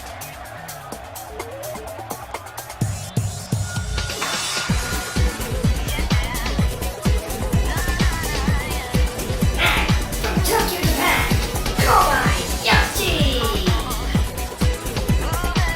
It still mystifies me that this woman has gone from a joke to actually kind of being successful around here. Yes, the woman who still holds the longest losing streak in IDW history has somehow managed to make a name for herself and, actually racking up a few wins. Nothing overly impressive, but she's certainly shown her skills out there.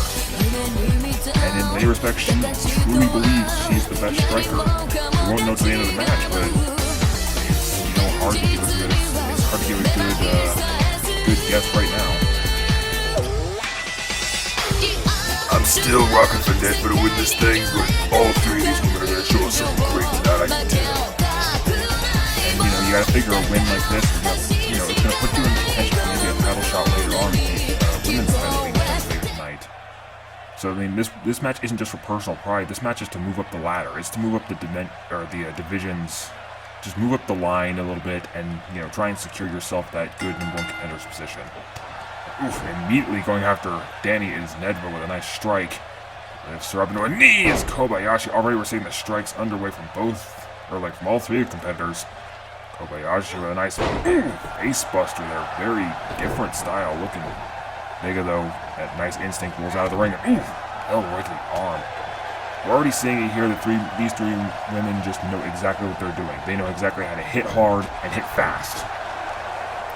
The only question is who's going to hit the hardest and who's going to hit the fastest. Arm across the face there. Back elbow, spinning back elbow. And Kobayashi is quickly establishing herself in this match. Clearly just showing dominance right now. She is not one to be taken lightly. Spinning back elbow. It's like you said, she's easily the most veteran of this group, and yet at the same time that might put more of a target on her back. They know she has the most experience, and they're gonna try and take her out. Flips the leg here and kick to the chest, just sort of like a hip toss almost. And now the two women going right after Kobayashi, who are not letting her get anywhere. The Empress of Elbows breaks free into her own neck breaker on Vega. Now Nedva with a huge suplex, belly to back, almost Olympic slam there. Very well done. And like I was saying earlier, these three women have just been destroying each other backstage. They've been, not only tearing themselves, they've been tearing IDW itself apart. They've been breaking backstage sets, they've been breaking just our home sets. We don't really know what they're doing anymore. Ace once again went for the cover, only a 1 count. This match is far from over as it seems. Nice forearm. Vega's got her on her shoulder, slings her off the ropes quickly. No hesitation there. Of the three, I'd say Vega is the least striking of it. She's the least one to use actual strikers, and more you see right there, she's more of a power, she's got more power game to her. She's more about the heavy lifting. She may not look it, but she does have a lot of power in her arms and legs. Vega's priding herself on her multi-talented nature. Sure, she may try and say she's the best striker here, but let's be honest, she probably has the most physical lifting strength of all these women here. You can't count Nedva out of this. She does come from Tamriel. She does come from a land where if you don't know how to fight, you don't know how to live. Oof, big clothesline drops Vega, inadvertently saving Kobayashi, it seems. All of these women just going for these quick strikes, just right in the face, punches and forearms, back and forth. Overhead punch, dodges, another punch, kick, strikes all around. And you have to remember, this is triple threat rules. There is no disqualification for these women. Vega trying to earn some favor with the crowd. What a big punch here. You just see a lot of these wind-up punches from these women. And it's almost like they can't seem to figure out who's attacking who anymore. In triple threat matches, you can never really be sure where your opponents are. There's always going to be someone right behind you, someone you got to pay attention to. Got that right. Jockeying in the corner here is Kobayashi and Nedva. The two of them are fighting in the corner. Here we see Nedva's quick rush of punches and kicks, something she's learned so frequently. Nice Uranagi there. Goes for the cover off this 1, 2. Broken up by Vega though. Saving the match. Looks like Nedva's going for it here. She's going for it. The Azura knee. The Azura knee. 1, 2, no! Kick out at 2. This match is still far from over, but Nedva is now the one taking control and looking sharp.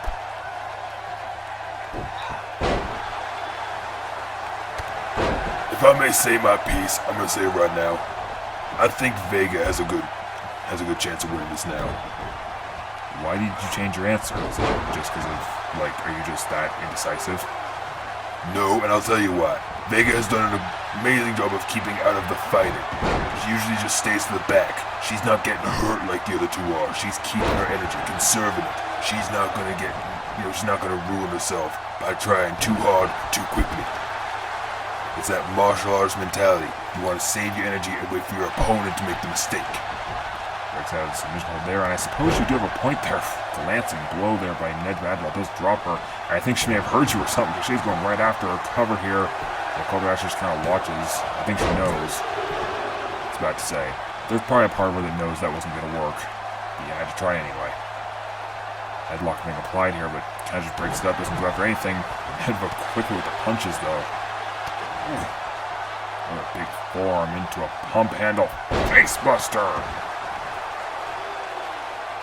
We've seen this happen a lot with Kobayashi recently. We've seen a lot of times where she just seems to, she busts out brand new techniques, much like that right there, and even goes into a cover off with a very unique roll-up. 2! Not quite enough. Kick out at 2. But we've seen Kobayashi bust out a lot more unique and, devastating offense, like that sliding knee.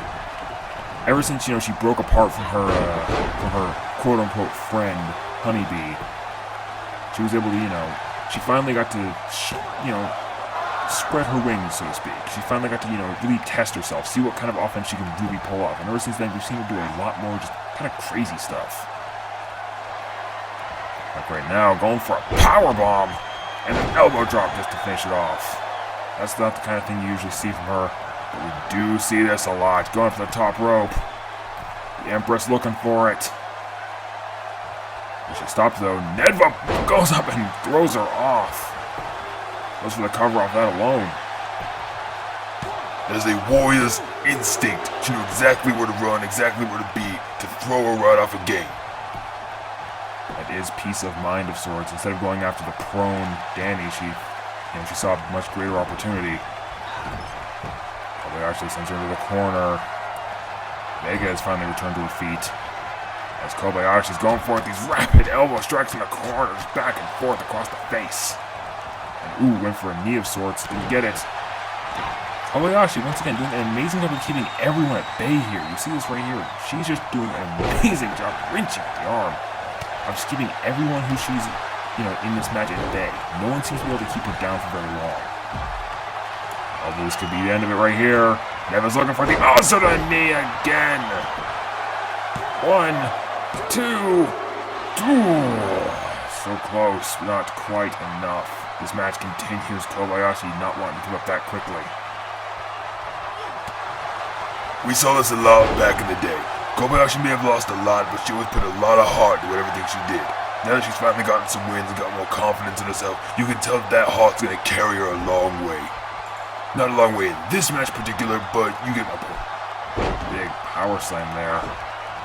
Kobayashi going for something kind of casual here. Just falling back elbow. Goes to the cover, but Danny's quick just to break it up like it's nothing. Now Vega looking to rally.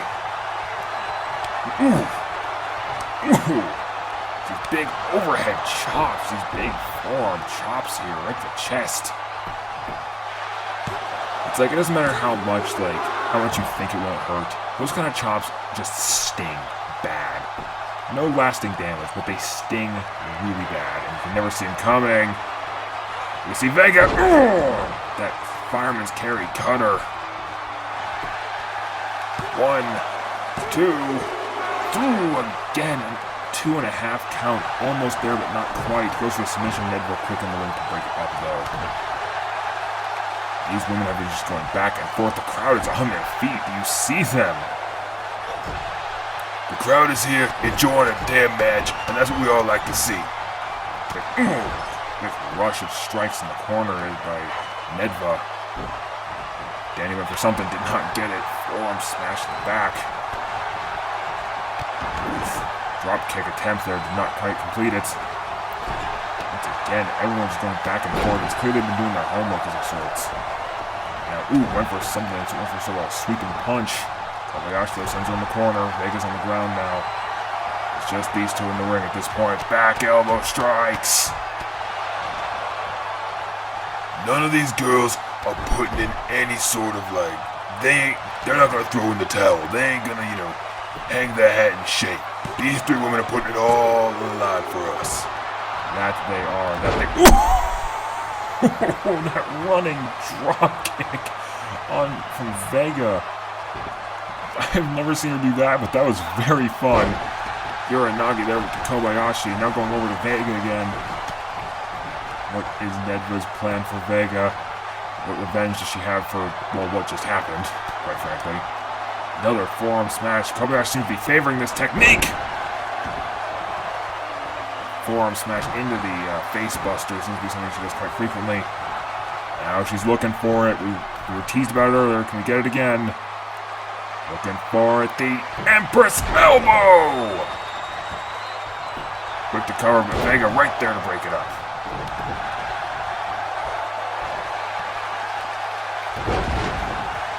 Does anyone hold an advantage in this match anymore? Could be here, going for this cover here. Two.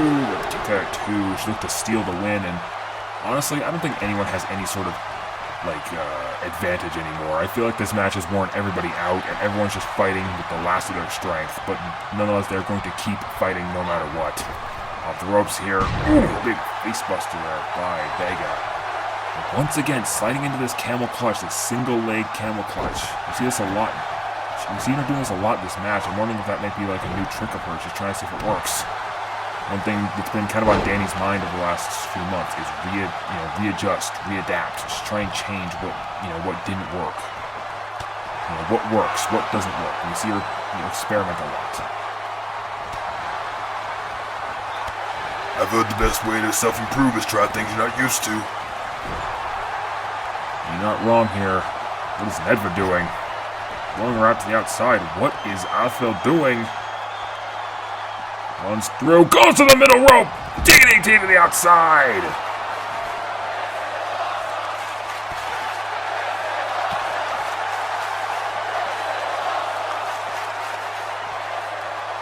I'm willing to agree with the audience on this one. That was awesome. That was an amazing technique. Tornado DDT through the middle ropes and onto the mat below. Vega has yet to move. And now she's finally crawling around. But what kind of technique was that? What would you even call that from Nedva? Have we ever seen her do something like that? Unlikely, no. But I'd say this, she definitely put in her work for this one. Too true. She's definitely earning a paycheck, if nothing else. Kobayashi sends Vega back into the ring, looking to hopefully try something here. Got her leg hooked. Going for sort of a figure four looking maneuver here. Going for a submission. Ooh. Big punch, just gets rid of it. Gets her off in a big way. So again, these big punches, just these big forearms, big elbows, big punches and kicks. These strikers are just wounding each other bad with these kind of things. And Othel, quick to get Kobayashi. They're all trying to do something here, but they're all gotten too tired to really try. Elbows off her. And we're going into the corner. Going for the strike. Rush again. Punches right to the face. And even some of the throat and uppercut to seal the deal. Now both of them just seemingly going after Kobayashi. Vega doing arguably the smart thing here, going to the opposite side of the ring just to taunt.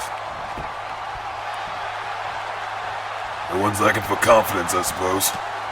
Too right. Vega now looking to set Nedva up somewhere. What does she have planned here? Hooks her arms into the ropes. We're seeing it.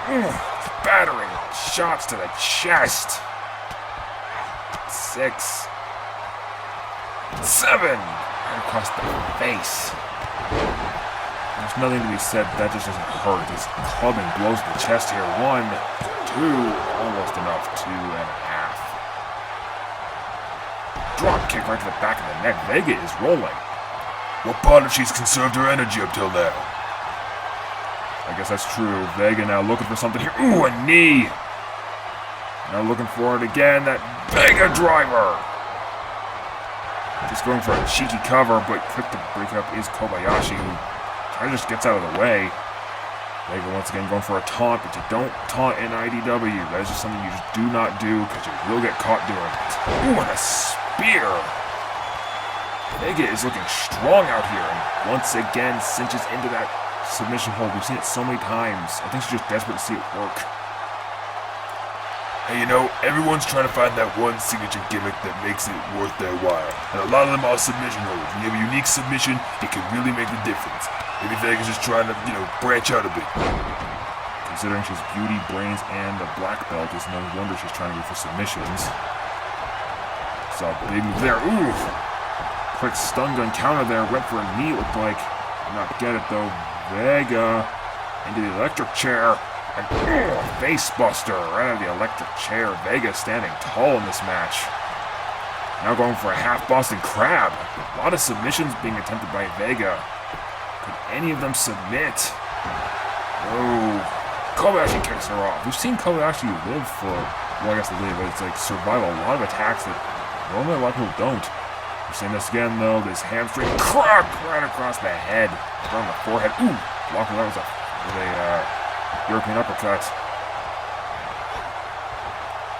What is Othwell doing? Ooh, went for a punch there, but got blocked by Kobayashi. These women are trying everything they can to find face buster to counter whatever that was. An Empress, a Dark Elf, and the Burning Warrior. Does she call herself that anymore? Rarely. Spinning. Whoa, looked like she was going for a powerbomb by Nedva. Quick to counter with a Hurricane Rana. Very well done. Ooh! Ooh! Just that corkscrew elbow. Just drops Nedva on her butt. Now looking to go for something here, but Nedva quick to fight back out of it. Now looking to set her up for something here. What could we be seeing from Othwell? Ooh! Chop across the face. And the other knee right to the spine. Double knees right to the spine, may have just broken it. Maybe so. 1, 2. That is it! See, I told you she was gonna win. I told you. You changed your answer halfway through. Doesn't mean I didn't change it back at some point. Yeah, right. These two are putting on an absolute show here. And throwing Kobayashi out. That could have been it, honestly. Just how surprising that could have been for her. The stage continued to fight all three of these women. It was insane. Think of them got broken bones after this? At least some fractured skulls happened right here. Like they have broken nose. We have to say congratulations to Nedva Othwell. Hopefully moving up the ladder here at IDW. And while I'd like to see her in Silver Tournament, we want to take a next look at the tag team title picture. That's after being quite a big run.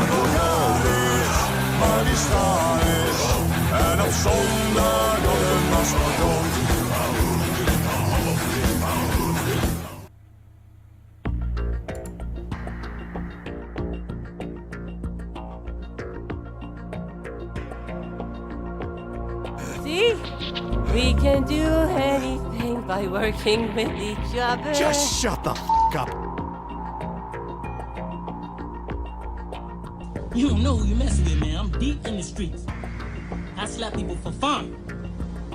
That's what I do, man. You wanna play rough? Huh? Okay. I will slap you, man. I will slap the hell out of you. You don't play with me. You don't know who you're messing with. I don't even know when I'm gonna slap somebody. My reflex is just slap people. I be like, damn, why did I do that? I don't even know when I be slapping people. I don't know when I'm gonna slap somebody. You keep messing with me. I'm dangerous. I'm scared of myself. They call me snap and pop, because I snap and I will pop your ass in the mouth. Don't mess with me, man. Hate you. Hate you both. When you fall off that horse, you get right back up and you eat that horse. Come eat that horse with me. What the hell are you on about? I'm you! Paragon till death. I hate you. Neat! You! We're friends now, right? Fuck off. The best. Whatever, man. Look, I'll hook up their hair, but I ain't touching the earring because I'm still a player! Oh yeah, it's all coming together. Awesome! I'm gonna deck you in the schnoz. So why don't you doll yourself up and get ready for a night on the town? Because I'm about to take you to a ballroom blitz.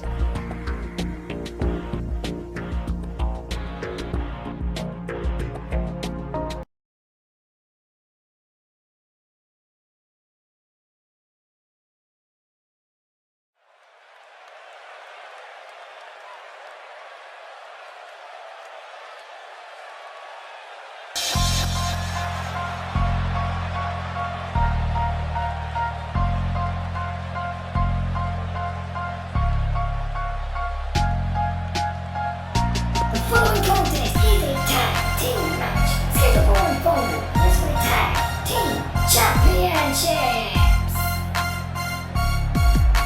It is the first at a combined weight of 526 pounds. Johnny Crew and Tony Blanco. What? The black horse of sorts, which is ironic when I called him that now I think about it. Black horse of last month's triple threat match, White, it still feels weird for me to say is that White has achieved a title opportunity here at Wrestle Summit. Why does that shock you that much? I mean, these guys are a successful team. Are they jokes? Yeah, but they're still successful. Guess.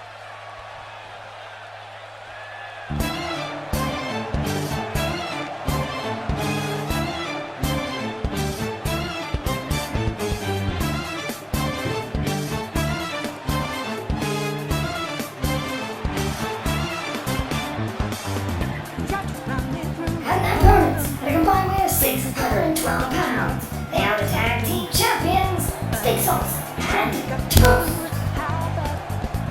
Now these guys I can't believe are still champions and get a match here tonight. I mean, come on, man. I will never understand your just undenied hate for these two. But I'd like to go back and I say this, it still shocks me that White was able to get an opportunity ever since their debut alongside Steak Sauce and Toast here. The two haven't really been able to meet face to face simply because, Steak Sauce and Toast blew up and they were able to go into the main event picture, whereas the other two, White has kind of stayed in the mid-card or even the lower tiers. They haven't really been able to catch the brass ring as it seems. Yet ever since the reboot, they have been getting a lot better. I'm wondering, did the reboot affect them more than any other team? Because truly, I do think that they are a different team. These are not the same Tony Blanco and Johnny Crew we saw last year. Whether they are or they aren't, I just hope they kick this team's ass. I'm giving up trying to figure you out, Sparks, because I seriously do not understand why you hate them this much. It's all a matter of perspective, Doc. And my perspective is these two are clowns that don't deserve to wear those shiny belts. The belts are oddly shinier than usual. I wonder if it's, because we're in natural light. I don't care, man. Just get him out of here. Anyway, the tag team matchup is beginning. It's just getting underway here. If I had to give, my personal preference, I would say I would want Steak Sauce and Toast to continue their reign, since as much as I do think that the sort of newly, the new and improved White has been, I still don't think they're title contention worthy. I don't think this is a match that they should be in. You're only saying that because you like to laugh. You like the dumb teams that are just here to make people laugh, not actually to fight. I would argue, Sparks, that these two are actually the best at their job in terms of fighting, since they've been champions for, months now. I would say that Steak Sauce and Toast are the best at fighting if they're the ones that's kept the belts. No, they just keep it because they're lucky. Luck can only carry you so far, my friend. Luck can only carry you so far. As the match gets started, we see a clear back and forth game. Neither one really getting a huge advantage. Monkey flip there by Steak Sauce. Now we're looking for this, but Johnny Crew, however, quick to break out of it. If I had to give one thing, though, I will say that Johnny Crew has definitely, I think he may have taught his apprentice well. Tony Blanco, I've seen much more I've seen some actual use out of him, much like we see here with a nice ankle lock. It's quickly broken out by Steak Sauce. we've seen Blanco evolve from more or less being just sort of a joke to, you know, he actually is able to help win. He's actually able to fight. He seems like he's actually capable of doing what he needs to do. Pump handle. Ooh! We got pump handle pile driver there. Very unique. Look, White are a couple of hardened street thugs, or at least that's what they allegedly believe. And they're here to try and take the belts off these two clowns who they think are posers who don't deserve it. Clearly they deserve it, Sparks. After all, they won it and have successfully defended it. I don't see where that part seems to fail in your mind. Blanco with a nice forearm smash here. If there's one thing I can say about White is that they're an exceptional group of strikers as far as figuring out what they're doing. And what is this? Very unique sort of submission hold being applied here, almost like a surfboard stretch. Goes into a cover. Doesn't even get the 1 count, however. Very unique offense there by Blanco. Once again, something we see a lot of. If there's one thing that Blanco and their crew do is they tend to bring in new ways of hurting somebody. They bring in a fresh take on common wrestling that I don't think a lot of people really realize. I mean, so too, I guess, do Steak Sauce and Toast, who add a bit of fun flair into their repertoires. Wow, look at Mr. Smart using the word repertoire. What? I like that word. Look, all I'm gonna say is this. Sure, they may add a little fun flair, but that's kind of the problem. They just goof around too much. One day, that's gonna bite them in the ass. They're gonna be playing around, doing their usual goofy stuff, and then bam, there goes those belts, and they go on a proper team. I mean, you can't really deny it. I mean, if they keep up this sort of sillier stuff, big hip toss there, double hip toss, very well done by the two of them. If they do keep up this silly stuff, it may very well catch up on them. It may as well, they may very well get, their comeuppance for this. But in my opinion, at least, I think these two just have, I don't know, I think they're just doing well enough. These double knees here by White. Now going for a tandem suplex. I think Steak Sauce and Toast are well aware of how they can, when to be funny, when to be serious. It's clear they have like a switch. They can just turn it on and turn it off. Tags back in Toast here, and now it's a Crew versus Toast. Ooh, went for something, a big Uranagi in the corner. He just says, sit your ass down. Just like I said, here's these jackhammer punches. It's just like I said, Sparks. These guys can turn on the funny, but they also turn on the serious. When they turn on the serious, they are a force to be reckoned with. Force to be reckoned with, I call it more confusion. Opponents are expecting the jolly and goofiness. When they turn on the serious and finally, get to doing something, yeah, it can be a bit of a shock to the system. Set off here for the big face buster. Electric chair face buster here. Could this be it already? Could Toast have just put this away? Tries to drag him away from his corner though, just to get away from Blanco for a minute. Covered 1, 2, no, not quite enough. Now tags Steak Sauce back in. Rapid tags from the tag team champions. This may show, a much heightened strategy. Maybe it's because, they know these guys have been around just as long as they have. They know White's been around just as long as they have, so it's like, we need to keep frequent tagging. We need to make sure they can, go for a spinning splash and got caught. Like I said, adding that flair, it did kind of cost him a little bit. Single leg clutch. White's the kind of team that doesn't ever stop fighting as hard as they can. Steak Sauce and Toast kind of fade in and out, and that's my problem. If they're gonna be serious, be serious. If they're gonna be silly, be silly. Stop making me guess. That's a weird thing to try and hate on, Sparks. It seems Steak Sauce has finally gained a bit of an upper hand here, just kind of rolling what he's got. And by the arm here, another monkey flip. Oof. And around his back on the other side of the ring. And, you gotta think, if these two teams did come in at the same time, you have to think, they might know each other a bit better than this, but it's clear to me that both teams are just sort of rolling with what they've got. Steak Sauce now just seemingly planning what he's gonna do with a Crew here in the corner. That or he's lost his mind, finally one of these, all these lights and dance moves that finally caused him to go just crazy. That is also likely. Sets him up from the electric chair, though, but a Crew quick to block it. Gets out of that predicament. Sits up on a corner here, just wailing on it for a while. Goes onto the middle rope here. What does he have planned in the middle rope? What can he have planned? Meteor, almost like a Goomba stomp. Goes to the cover. That's 1, 2. Not even a 2 count before Toast gets in there to save his buddy. Now blocking Blanco here. It does seem like White's starting to gain an upper hand. Not just gaining an upper hand, Doc. They are starting to make the wheels turn. This is the start of something big for them. I can feel it. We shall see, but it looks like Steakhouse and Toast have their own idea in mind, setting them up for it. That sizzling bulldog, and oof, looks like he split him open a little bit. One strong strike to the head, and that's all it takes. 2, 3. So what happened to all that turning? What happened to turning? I'm gonna go sit out for a while. Come back soon. We do have more matches out of this, so don't leave. Anyway, Steakhouse and Toast quick to defend their titles. This match wasn't long. We saw quite a bit out of White. I hope, if nothing else, I hope Alucard gives him a second chance. I mean, first match that I like Steakhouse and Toast, I will admit. White put in some good effort here. Sparks, something to say? I just don't like my life. I keep trying to predict things, and nothing goes my way. See it again, that sizzling bulldog, and that strike alone was enough to sever his head open. Hope Blanco can get some help there. Or that crew, rather. Everyone's confused me. Anyway, congratulations, Steakhouse and Toast. They both won the tag titles back. Now I want to move on to another title picture, the United States title picture, which has gotten really weird. Just super weird.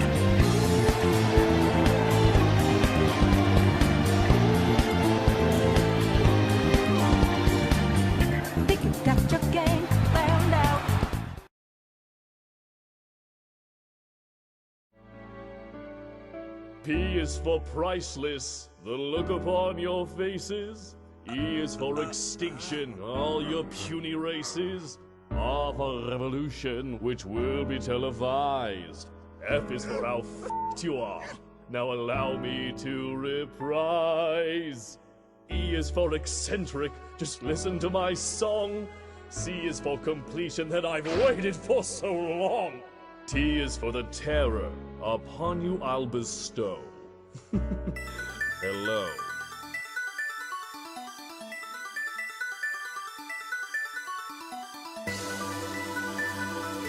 You could have been mighty if fate had decreed otherwise. I presume you've already seen some of what I've accomplished. There is so much more to be done.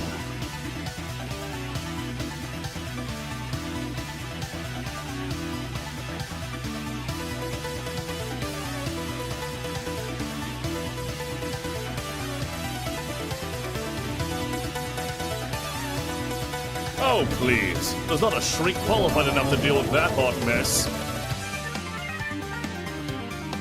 I'm impressed. Behind all that angst and ridiculous hair, there's a real fighter. In order to subdue this chaotic world, to set things right, I must return to this realm in full. Seriously, Bucko, way to bring down the mood. The time for talking is long past.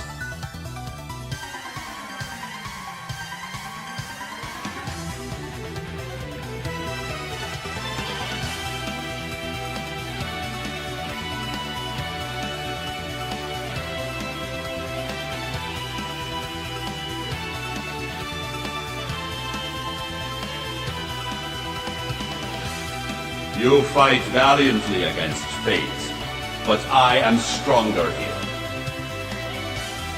Feel free to pray to your god, but spoilers. I won't be listening.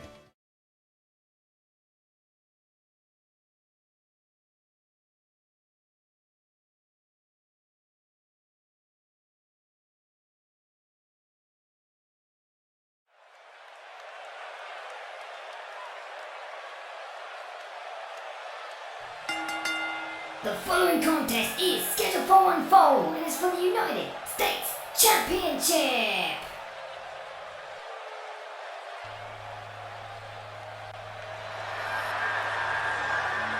United States title on the line. We have the Demon Azrael taking on, as he would like to be called the God, James Murphy. Who else gets to decide laws? Who else gets to decide how the world operates? None other than a God. You wouldn't understand that because you don't believe in that stuff. Excuse you, I do believe in a God. The one true God. The one that is not James Murphy. I think he's a false prophet.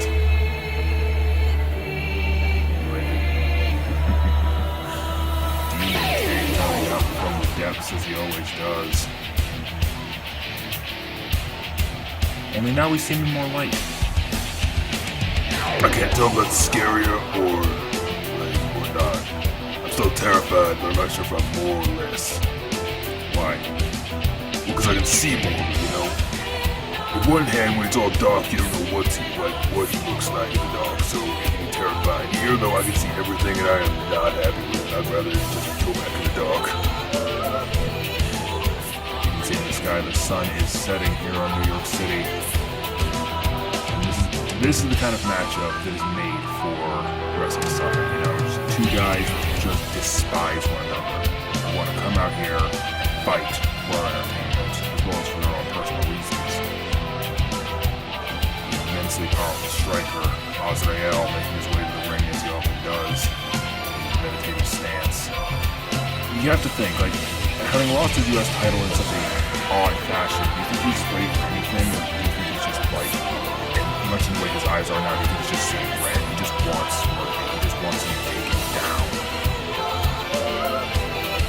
Look, the demon can try all he wants, but the God is here to put him in his place.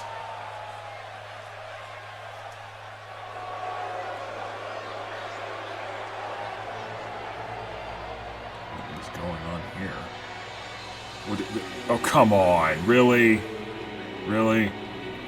It is an entrance befitting a deity. He rises from the heavens to greet the mere mortals that are around him. Bask in the glory of the God, James Murphy. He is not a deity. This is just ridiculous. I can't even, I have to imagine this is just him making fun of Azrael at this point. Azrael rises from the depths, he descends from the heavens. This is just stupid. This ain't stupid, it's fitting. All too fitting for a man of his stature, of his power, of his class. This is just this is a huge ego trip. That's all this is. And what better ego is there than one of a god? A god does not succumb to evil or ego. I don't care if you're right or you're wrong. This is just overly extravagant. I've heard of, milking an entrance and making a big name for yourself here at Wrestle Summit, but this is getting ridiculous.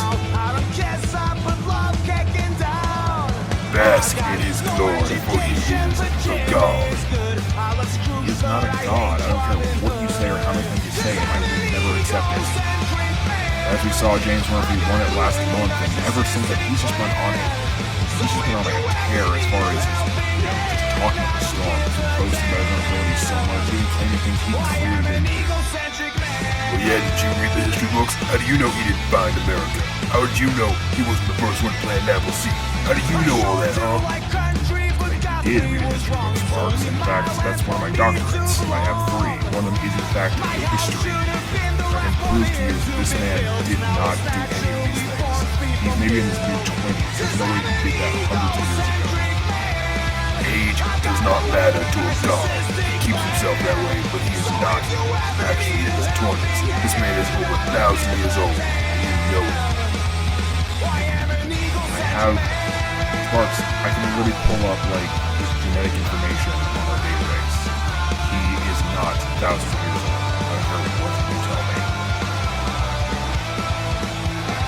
James Murphy is just milking the moment as much as he can. As you can see, he's just taking it all. I would say admiration, but let's be honest, no one here is really happy to see him. I'm happy to see him. You're happy no matter what, Sparks. You're happy just as long as he shows up. I don't even care what he does. You just like that he shows up. Exactly, as I should. I don't understand you.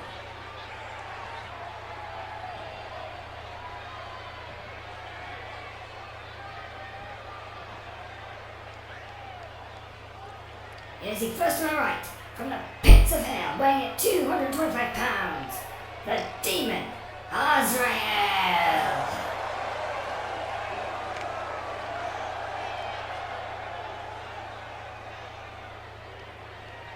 And his opponent to my left, from Jonesboro, Arkansas, weighing at 205 pounds, he is the United States Champion, James Murphy.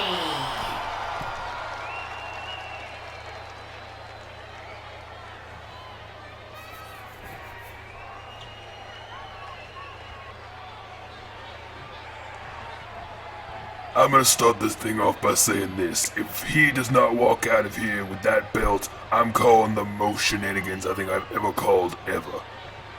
You never call shenanigans, Sparks. If anything, you're always one that defends that kind of stuff.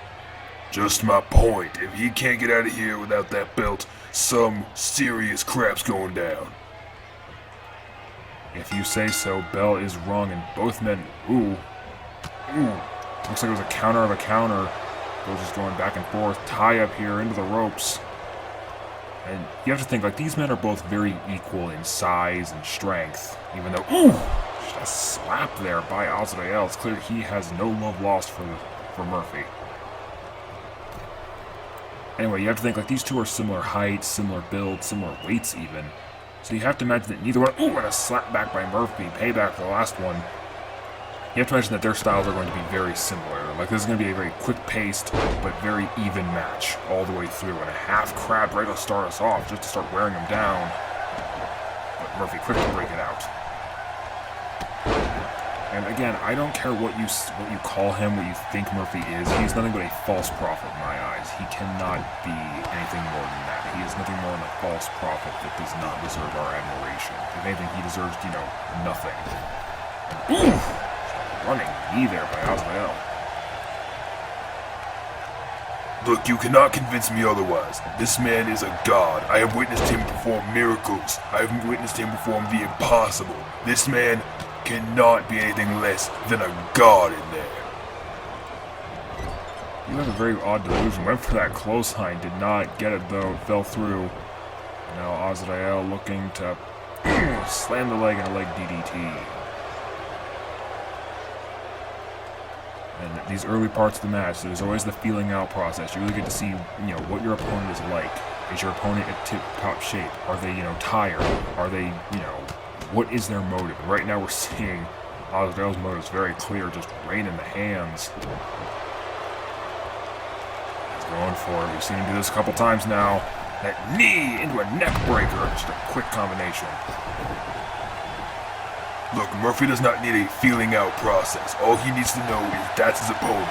Right now, dropkick hits him into the apron. Beautiful move. True enough, this is not no disqualifications. These men have to get out of here soon. He was going for an Alabama slam there. Changed it into a, into a roll-up. Ooh, for a kick there. What's he got going here? Just DDT. Butterfly DDT. Covered. Only one count, though. These two men, you have to think about it, these two men have fought before. We've seen them fight multiple times, and what the heck? Azrael's going to the top rope. We rarely see him do this. He only goes up there when he damn feels necessary. Goes up there, big cross body. That is not something we usually see in his repertoire, like a leaping cross body like that. Shout out to Ricky the Dragon Steamboat. Another big right hand. I think it's clear here, and another big one. Right hand right across the face. I think it's clear to all of us here that Azrael really has no feelings for Murphy. He could care less what happens to him, and he's just gonna wail on him as much as he can. Smacks him there on the leg, and Murphy quick to break out of it. Swings him over into a neck breaker. Although it's clear, you can also see that with Murphy. It's clear that he has no, there's no love lost there either. Neither of these men really care for one another. It's the classic battle of heaven and hell. Why would he care? Fair point, I suppose. Big German suplex. Held on, though. Grabs him. Ripcord clothesline. Turns him inside out. Once again, we're seeing some very unique offense by Azrael, things he doesn't normally go for. It's clear he is trying everything in his book, going up to the top rope again. Okay, possibly going for there. Big elbow drop, but unfortunately missed. The God's got his ways. Corner roll here, or inside cradle rather. 1, 2, not enough. 2 count. You've been screwing up the names of those things all night. Can you get one of them right? It's hard to in the spur of the moment. Big strike combination and neck breaker to boot. Murphy is starting to feel it. Ooh, another big jab.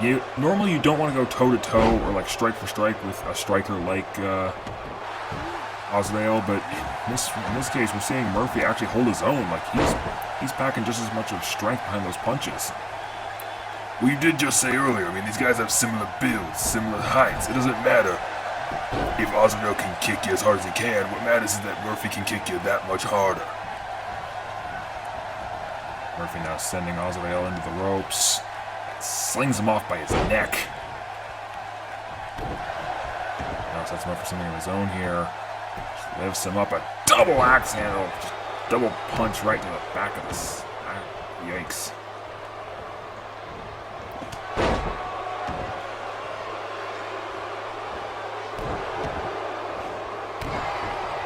Matchups like these, however, that I do have to, like, you look at and you have to wonder, you know, like, what goes through your mind when you're in a big matchup like this? You know, it's for the title, the crowd is around you, it's a huge arena filled with people, you're in the open air, no less, and it's just like, how does this affect your nerves? Murphy here going for something, just slings him into the post, shoulder first, right into the post.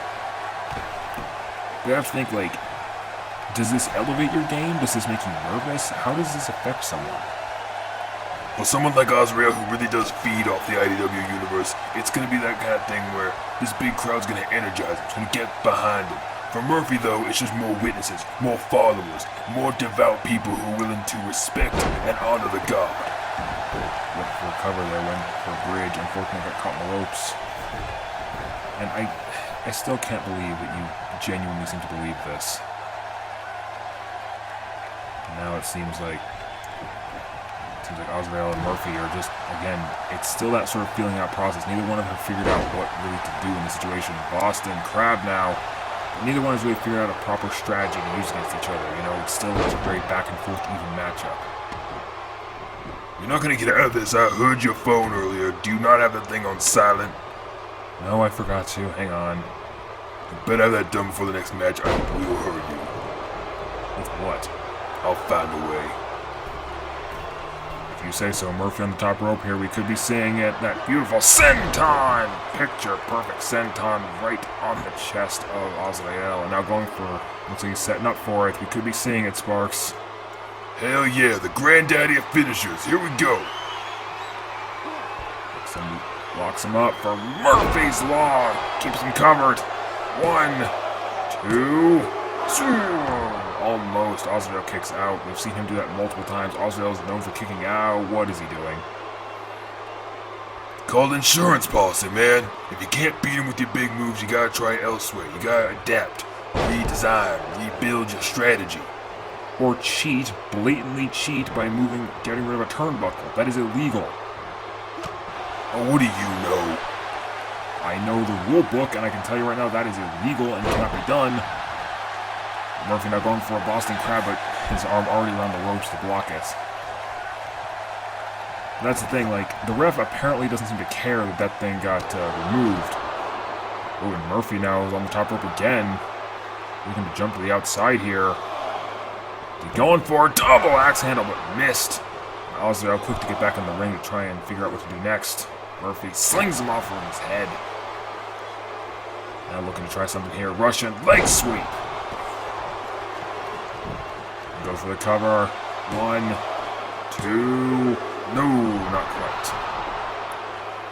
Look, regarding the turnbuckle pad, he hasn't used any of them yet, has he? He's getting rid of another one. He just removed a second pad. Half the turnbuckles here don't have pads because Murphy's just removing them all. Blatant cheating. Oh, that bare ring right into his back. That can only cause trouble. Now setting him forward here, and the ref finally seems to notice what Murphy's been doing. Now just, when the refs turn, just yanking at the eyes, raking at Azrael's eyes. I haven't seen this level of cheating in a long time.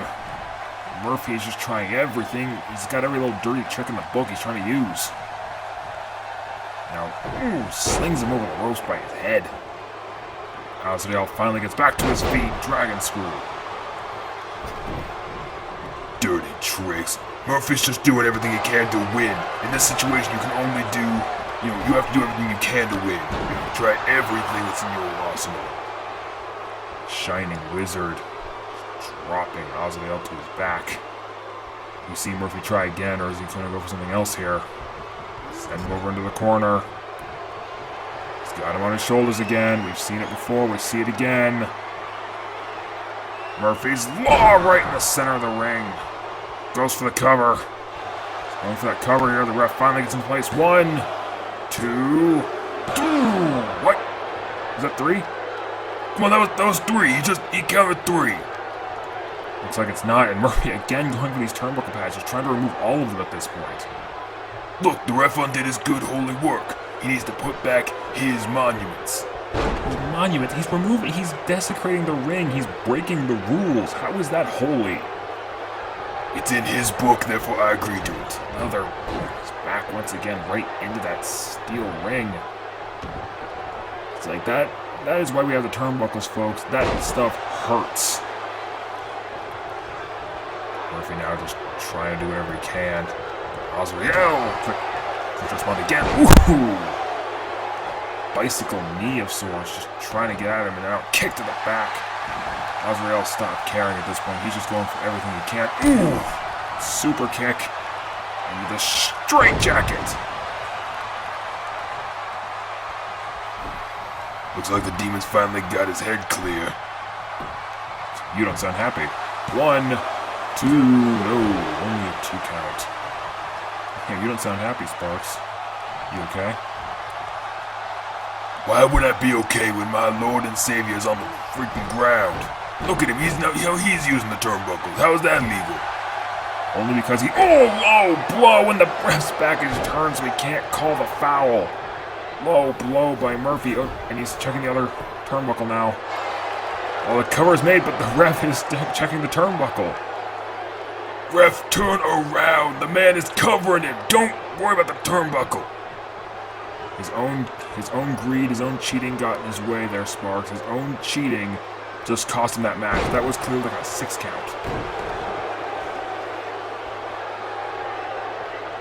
Now Murphy looking to see what he can do here. Just knee right against the joints. Right against that. Azrael needs those. Like those joints are what helps him, provide such great striking power with like his chest stomps and the demon drop kick. Without a good strong, foundation in his knees, he can't perform those moves well. Which is exactly why the Holy One's targeting him. It means he can't do him further. Look at that swanton! It's perfect!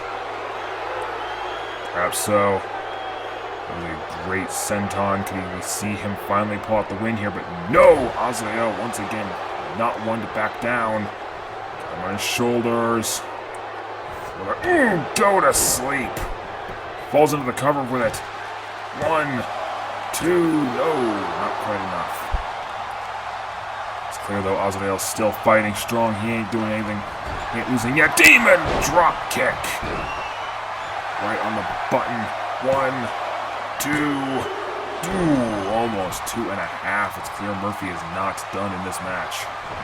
Why would he be? The Holy One has not finished his mission. He will not stop until this demon is exorcised. Flying forearm here, and Azrael starting to roll. Atomic drop. And a big power slam to boot.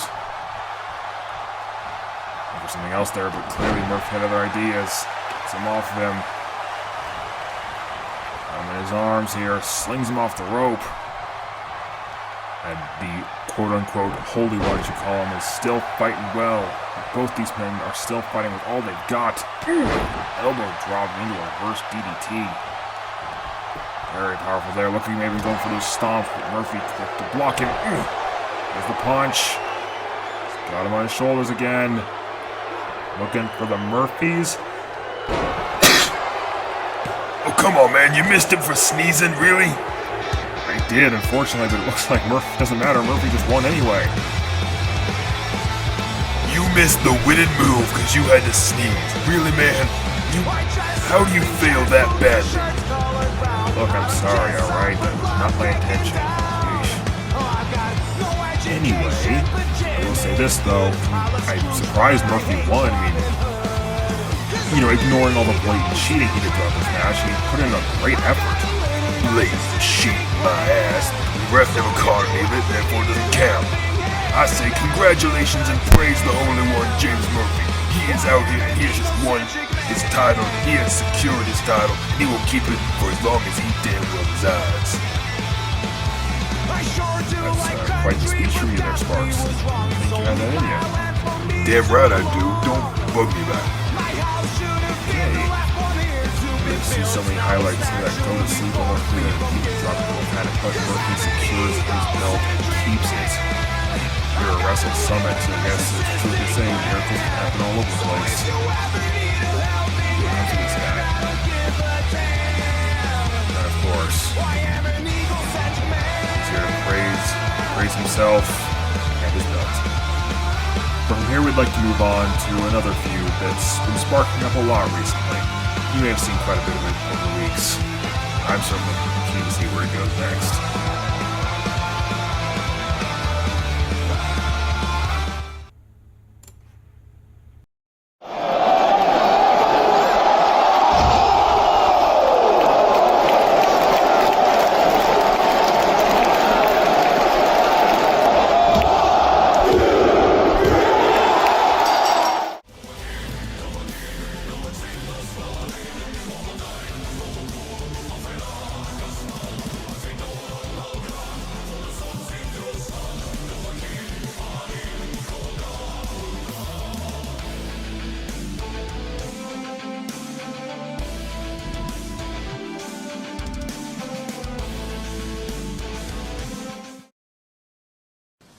As defending champion, you're nervous?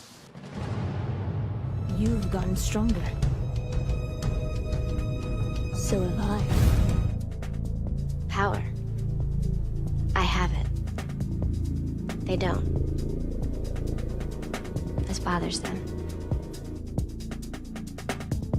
I won't underestimate you, so please don't insult my intelligence.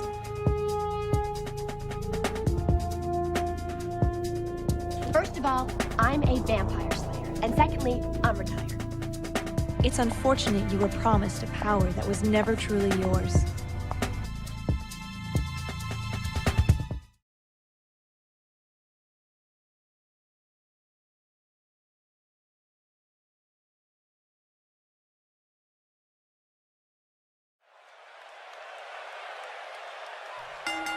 The following contest is scheduled for one fall and is for the IDW Women's Championship.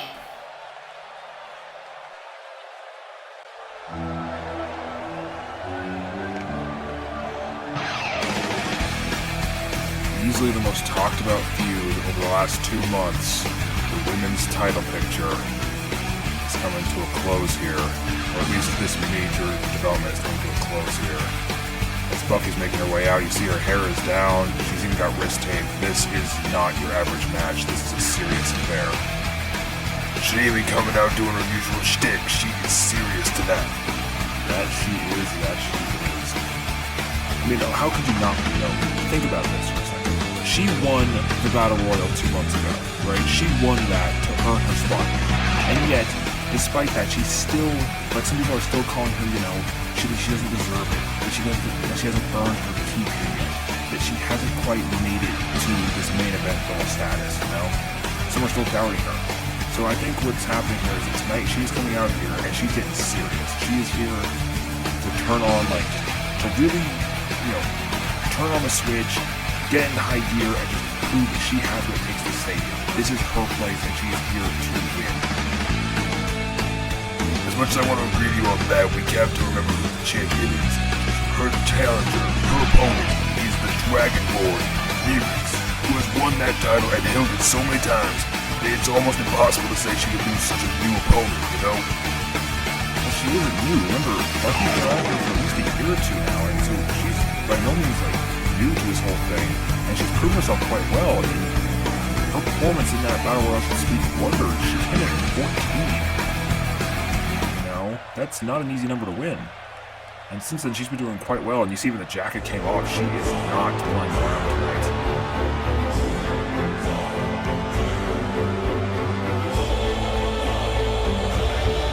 Here we see the women's champion, Mirix, even decked out in a new iron helmet. You have to imagine her husband, Rajinder, is watching somewhere if Skyrim doesn't get TV. I imagine we can send them that magic scroll and watch this, right?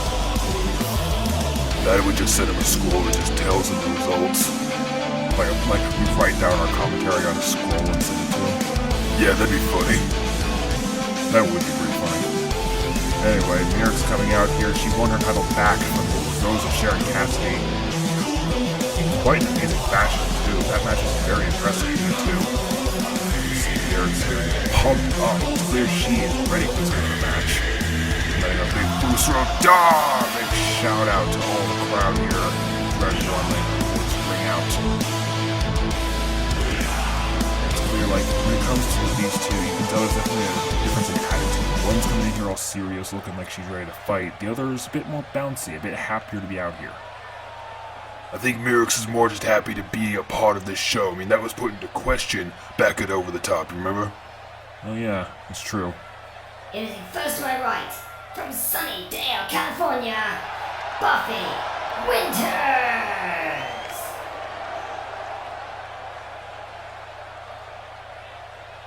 And her part to my left, from Windhelm, Skyrim, she is the women's champion, Mirix!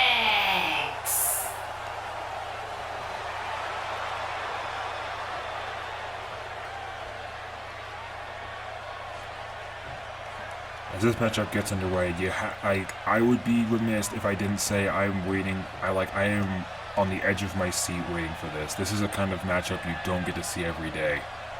Buffy Winters taking on her very first women's title match, and against an opponent like Mirix, this can only end so well as far as how these two are going to treat each other. And the matchup is underway here. Two women jockeying in the middle. As is often seen in these big matches, you want to see the sort of test of strength. Who has the bigger... and a safe break this time, no funny business. But the two women want to test each other. They want to see who has the more, who's the stronger. Who has the... Spinning back fist and already just, taunting with the storm. Seems Mirix already thinks she has this one. I mean, when you're a hardened warrior like the Dragonborn, this legendary hero who's supposed to save the world, it's kind of hard not to feel confident when you're against a normal girl. But she's not against a normal girl. Buffy Winters is a vampire slayer. She has enhanced strength and skills specifically for that purpose. Her destiny is also to save her world. So in a way, these two both have, blessed blood in them in a way. One with the blood of Akatosh, the other with the blood of the Slayer. Drop kick right to the knee. Cross body attempt.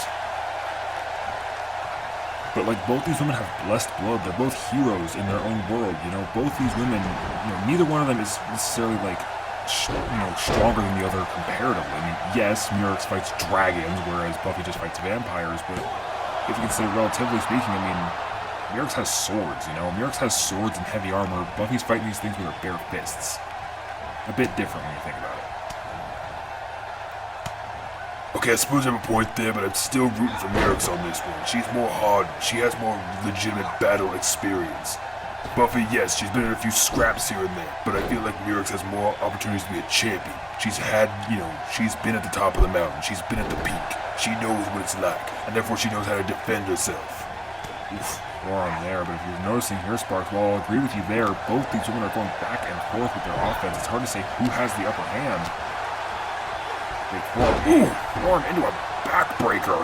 We don't see that from Buffy often. One. And they count of one there. Very impressive little sort of combination move. And, slings the arm against her shoulder. Now Buffy up on her shoulders. Ooh, stun gun. These two women, I can already tell, are going to put on a great show. Ooh, another drop kick right to the knees. You get rid of those knees, her Dragon Shout Stunner won't work as well because she can't get as much air on it. And now Buffy's going for something here. A bow and arrow submission. Bow and arrow submission right across the... You see that right on the base of the spine on the waist. Goes for cover, doesn't even get the count. Now Buffy goes for another monkey flip. Favoring a lot of safe moves. She's doing a lot of moves that distance themselves, just so in case, you know, she's quick to get up, it doesn't, you know, there's no bad mojo here. And Buffy's what she's doing here. On her shoulders for a big buckle bomb. She's been using that recently. It's been putting away opponents really well. 1, 2, not enough. Only a 2 count. This match is far from over, and so is Mirek. She ain't done yet. Looks like Buffy, though, going up to the top rope. She could be looking for it. Over wooden stake, but missed. Mirek's clearly doing her homework and understanding that is not something you want to. That is not something you want to be. Ooh, went for another. Looks like she went for another monkey flip. Did not get it. Mirek's though on her shoulders. Stun gun again. And now Mirek's going up to the top rope. It looks like she should be going for the Dragon Shout early. Looks like he's waiting for it. Just trying to space it out. Ooh. Caught. Oh, powerbomb into a flip. 1. Only 1 count. Caught out of midair into a powerbomb with a bridge. Very impressive by Buffy. That ain't something you just do. That was tactical. Tactical is right. I was swinging at the arms here. Back elbow there by Buffy. Breaks it up. Another drop kick to these knees. She wants to destroy her knees any way she can. But it's clear now. Drop kick right to the spine. Once again, going up that lower back as well. Like getting rid of the lower back and the legs means she can't get any she can't get anything good in her.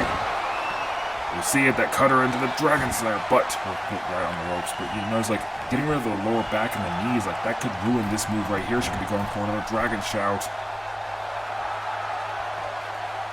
I'll admit, Buffy's doing a lot of good out there. The Dragon Shout gets ducked under it. Seems both women have done their homework quite well. Now Buffy looking to do something else. Sends her into the corner. She's going for this again. Got her up on her shoulders. For the buckle bomb. Just stomp for good measure as well. I mean, when you can, why don't you? You know, you gotta give that stomp for good measure. That's extra damage, extra power put into your move, right? I suppose you could argue that. Now Buffy looking for something, sends her into the corner again. What could she be going for here? And leaping crossbody. Very impressive. Now going up to the top rope again. Could we see another wooden stake attempt? She's signaling for it. Big leap, and again, Mirek's dodge out of the way. And now, the cutter into the Dragon Slayer again. This match is picked up in a big way. Submission applied. Will Buffy tap? No. Gets herself out of it. This match has picked up in a big, big way. Bulldog by Buffy. This is the kind of match where, at this point, both women are looking for their big move. They're trying to hit their biggest move, that finishing maneuver from the top rope. But both women have already seen it coming. Elbow drop, floats into the cover. 1, 2, 3. Almost worked. 2.5 shades of Macho Man Randy Savage there. Now Mirek's got her into a neck breaker. Sit out neck breaker. Looks like she's now trying to go up to the top rope again herself. I think what you were saying was right, Sparks. Both women are just looking for that big move. They're just trying to end this match as soon as they can. Mirek's goes for it. Again does not get it. Ducks into the way is Buffy. Both women have clearly scouted this move out a lot, and they're not letting it get to them at all. Drop kick right to the face.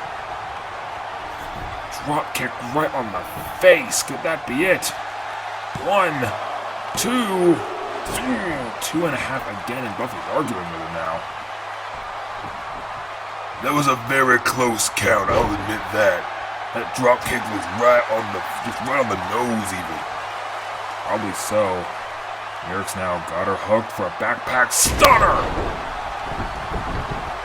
Backpack stunner. These two women are busting out moves we've never seen them do before. It seems even these kind of matches takes their toll. Merrick's, as you see there, Merrick's is favoring the stomach, favoring the rib areas that, Buffy's been targeting this whole match. You've seen her target the ribs and the legs. She's doing right here now, just yanking at that leg, just pulling at the ligaments, just making sure that it hurts every time she uses it. And now it's a surfboard stretch once again, not helping that. Those probably injured rib at this point. This does not help. That matters. Buffy's showing us a side of herself we very rarely see. Nice German. You were saying? Buffy's showing her. What? You okay, Sparks? Logic loop. My bad. Let me repeat that. She's showing us a side of herself we don't rarely get to see. A side of herself that, usually is indicative that she has planned this out. She knows exactly what to hit and where to hit it. Merrick is on a roll right now. Goes for the Dragon Slayer again. Submission hold applied. Strong. It's locked in. Buffy could tap right here. What will we see the Slayer do? And Merrick just let her go. Merrick does not want to end this on submission. She doesn't want to end this way. She wants to end it the only way she knows how. This is the proper way. Goes for the Dragon Slayer. Missed again. The Dragon Shout missed once again. She can never seem to hit that move right. And looked like she was going for a buckle bomb again. Oof. Spear gets blocked. Back and forth in the corner. They're just like going back and forth. Whoever gets to use this corner first is going to do something crazy. You might just see it here. Sends her up to the top rope. Oof. Merrick kicks her off. Doesn't even want anything to do with that. On her shoulders. Flapjack.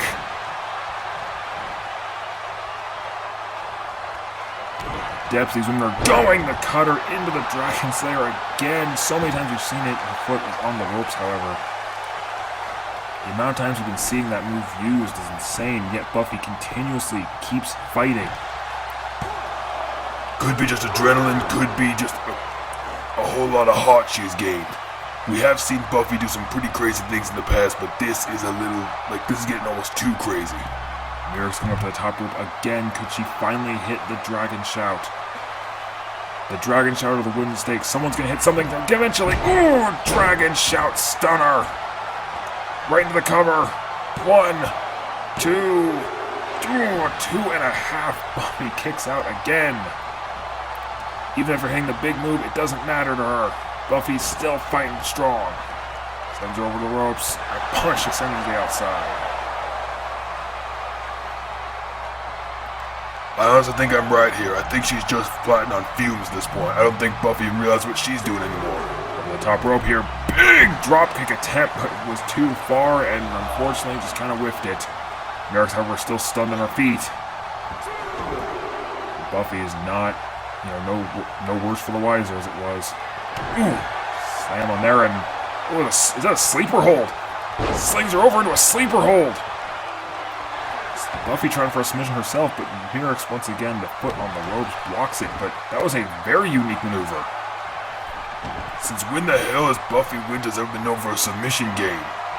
She's never has, but here we go again. That's wooden stake again missed. These women have clearly done a lot, they haven't just done their homework. They've clearly done an SAT on each other's movesets at this point, right?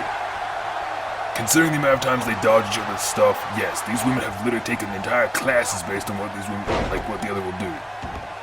I think it's clear to me that neither of these women have really been given up as far as this match. Too true. Only a 1 count. This match is far from over from these two women. Although it has entered a bit of a slow stage. Ooh, Hurricane Rana there. We've hit a sort of slow-paced affair here. Whoa! Leg lock into an elbow.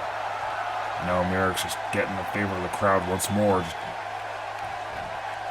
We see her doing that a lot, actually. She seems to be taunting a lot more than usual. Do you think it's because is she not taking her opponent seriously? Because I feel like at this point, snap suplex. I feel like at this point she should be taking her opponent seriously. I mean, Buffy's been taking her kind of on a ride at this point. Big backbreaker. Especially right now. She's taking her quite literally for a ride. Now looking for something here. Going to the top rope, but calling her up. She might be going for that crossbody again. Goes for the crossbody, caught by Mirex, caught right out of the air, onto her shoulders, into a Samoan drop. We talk about power, that is power. That is nothing but power, Sparks. That is nothing but power. And these two women just, you can, stop eating the boot. You can just tell, like, even this deep into the match, these two women are not done by any means. They're going to keep fighting no matter what. Into the corner, we're seeing another one here. Third time's the charm, perhaps, for this move. The buckle bomb sends her right into the ropes. Mirex quick to get herself back on her feet. Buffy with another bulldog. She's got Mirex where she wants her. Can we finally get this move working? Maybe so. Wooden stake! That drop from the top rope. 1, 2, 3! She's done it! Well, I'll be damned! And so will half the people in the audience. Sparks. Buffy Winters has won the IDW Women's Championship.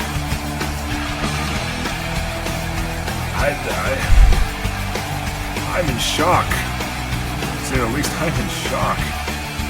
But, you know, you can't argue with success. And that is exactly what we've seen here. Pure success. Congratulations, Buffy.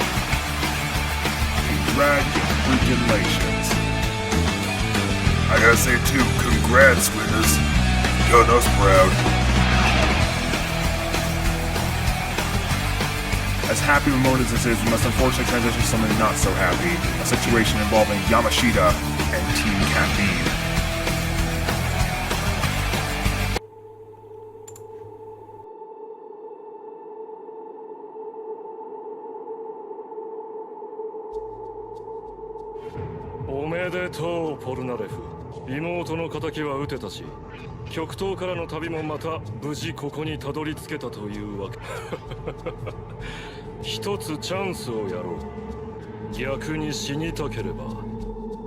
Excellent speech, my friend.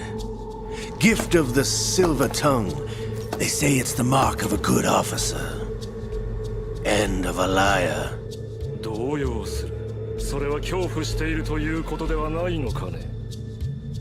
Pure self-indulgence, absorbed in your own misfortune. You can rot for all I care.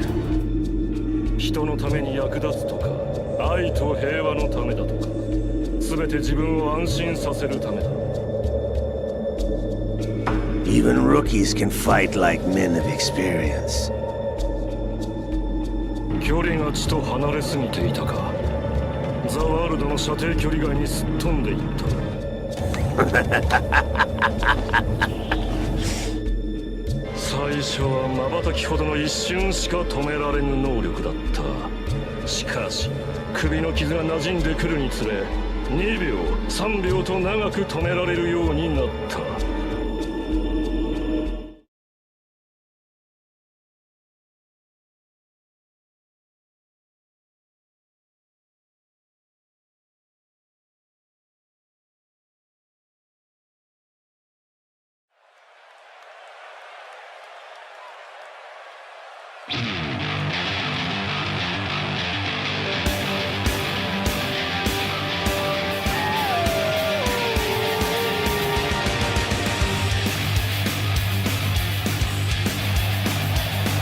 I find it very hard to justify why Dylan Reyes would send Team Caffeine out to Yamashita in these last few months.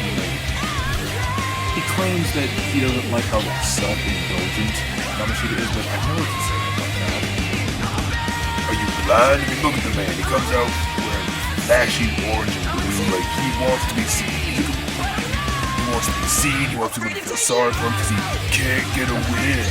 It's pathetic. It really is just something you can't possibly think is commendable.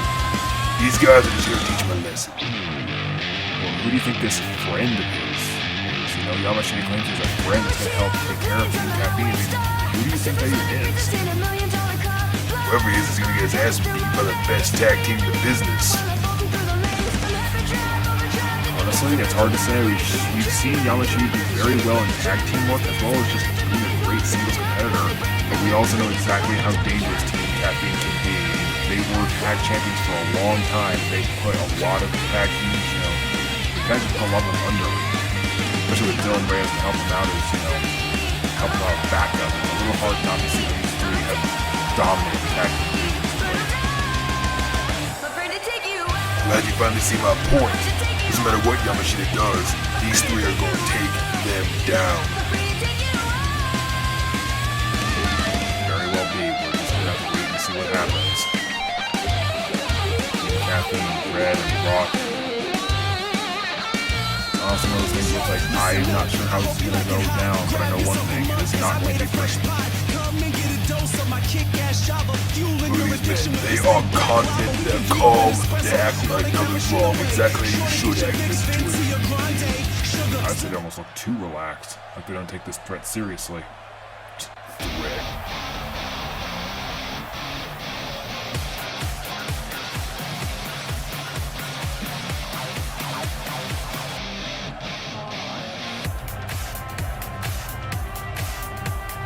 And then burns first, from Kyoto, Japan, weighing at 213 pounds, Yamashita!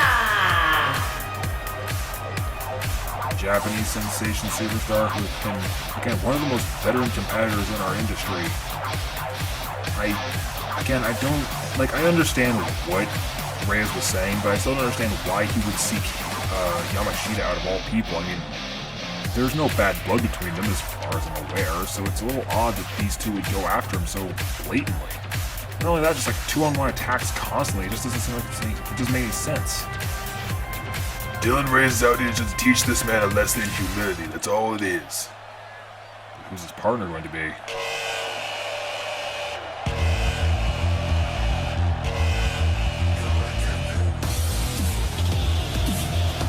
And his tag team partner, from Kamurocho, Japan, weighing at 217 pounds, Kazuma Kiryu! Kazuma Kiryu from the Yakuza series. Now here's a tag team partner. Okay, fill me in. Who is this guy? Kazuma Kiryu, the Dragon of Dojima, is one of Kamurocho, Japan's most powerful warriors as far as just, he's a street thug basically. He's part of the Yakuza, which are basically like Japanese mafia, except instead of, you know, holding you with Tommy guns and baseball bats, he hits you with like entire street signs or park benches. And instead of just, you know, asking for money, he takes it after he beats the hell out of you. This guy is not someone you mess with. Kazuma Kiryu is by no means someone you mess with. This is the kind of guy who, when you see him, you move out of the way. And what's with the suit? He just likes the fashion. He just likes being in a disco suit. I'm not entirely sure why. He just does. He also has custom-made snakeskin boots and belt. Why? Because he can. He has the money. Why not? Oof. Quickly, Yamashita with a beautiful European uppercut and knee to boot. Rock was trying something there, but did not get it all. Stomped to the gut here. So far as the match is starting off, it looks like Yamashita is trying to get an early advantage, but Rock quickly to throw him off there. And right now, I mean, like, Kazuma Kiryu. What a choice as far as a tag team partner. You couldn't get much better than Kazuma Kiryu as far as, you know, a good brawler who can handle street thugs like Team Caffeine are. Team Caffeine are a lot more than just street thugs now. They've been reformed into something far greater. As for this Kazuma Kiryu fellow, I don't know who he is, and I don't care who he is. He ain't gonna best the best tag team. Right there, Rock just knocks him off the apron there. Ooh, big boot. And you see that as sort of like tag team sort of work you like to see from Team Caffeine. They knock out the tag team partner, and now they can handle Yamashita without any worry at all. Double back body drop sends him to the ground hard as Red is now in the ring. And Cosmo looking for a tag, but Red prevented it. Like I said, it's clearly I think it's very obvious that Team Caffeine right now are avoiding getting Kazuma Kiryu in the ring. They don't want to deal with that as much as possible.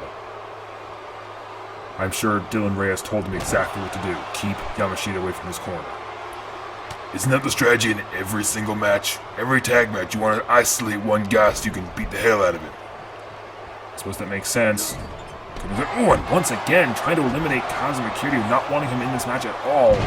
They're going for a heel kick there with Yamashita, and he is getting overwhelmed by Team Caffeine, who is doing a beautiful job, if I may add, keeping him contained, keeping him basically away from his partner at all times. This is why they're the best in the world at what they do. They know exactly how to split the ring in half. They know how to keep a man down. They know how to dominate and keep dominating. Was that last part even real? It was to me. Red now grabbing at Yamashita's arm here. He's going for, just stomping away at the wrist and at the fingers. That won't win you any matches, but it hurts. And this just constant pressing down on the ribs. Pressing right down in the gut, like that could cause some serious damage to you if you're not careful. He just keeps going for it. Look, a lot of Yamashita's stuff requires key core strength. You mess with that core, he ain't gonna do anything anymore. That rhymes, Sparks. Not intentionally, do not get me into this. Oof, went for that kick, but got blocked by Red. Clearly well scouted. There's something there, but again, Red quick to get out of the way. Red is doing a good job of keeping Yamashita, who just did a beautiful headbutt, trying to keep him at bay and keeping Kazuma Kiryu out of this match. Speaking of which, looks like he's getting a tag in. In comes Kazuma Kiryu. The Dragon of Dojima has entered this match, but Red quickly to the eyes, raking the eyes. Do you have no shame, sir? It's called using everything you've got, alright? You're dealing with a man as dangerous as this, you need to do everything you can to win, even if it's a bit underhanded. Slamming his hand to the mat here. Kazuma Kiryu, unfortunately, has not gotten much offense here yet, but quickly gets out of this situation. And now just slap to the face. Now it looks like Red's looking for a tag here. Looked to attack and got it off Rock. Rock is now back in the ring and blocked. Elbow right to the face. Rock breaks it though. Shoulder tackle. Kazuma's back on his feet. Goes for a big Michinoku driver. Kazuma is unfortunately just not getting a lot done here. Rock going for a camel clutch. Could we see a tap immediately? Not quite. The Dragon quickly to break himself free. You know, for such a legendary brawler, I ain't seen much out of this guy. Give him time. He's in a bit of a rough patch at the moment. And goes for an armbar here. Armbar submission applied. But quickly breaks it. Doesn't even let Rock break out of himself. Forearm in the face. He's going for something there, but Rock to block it. Kick out. Goes for something again, but gets blocked. Rock is doing an amazing job right now of just keeping Kazuma off his butt. Just keeping him off of him, you know? Making sure nothing bad happens and just slamming him right into the turnbuckle. Now Red's going for something here. I think I know what he's going for, but no, does not get it. Kazuma quick to block it. Look at that kick to the gut. Now big German suplex. Tough German suplex. Team Caffeine, no matter what offense is done to them, I'm noticing Team Caffeine staying calm, they're staying collected, and they're keeping their mojo. They're keeping their tag team mojo intact.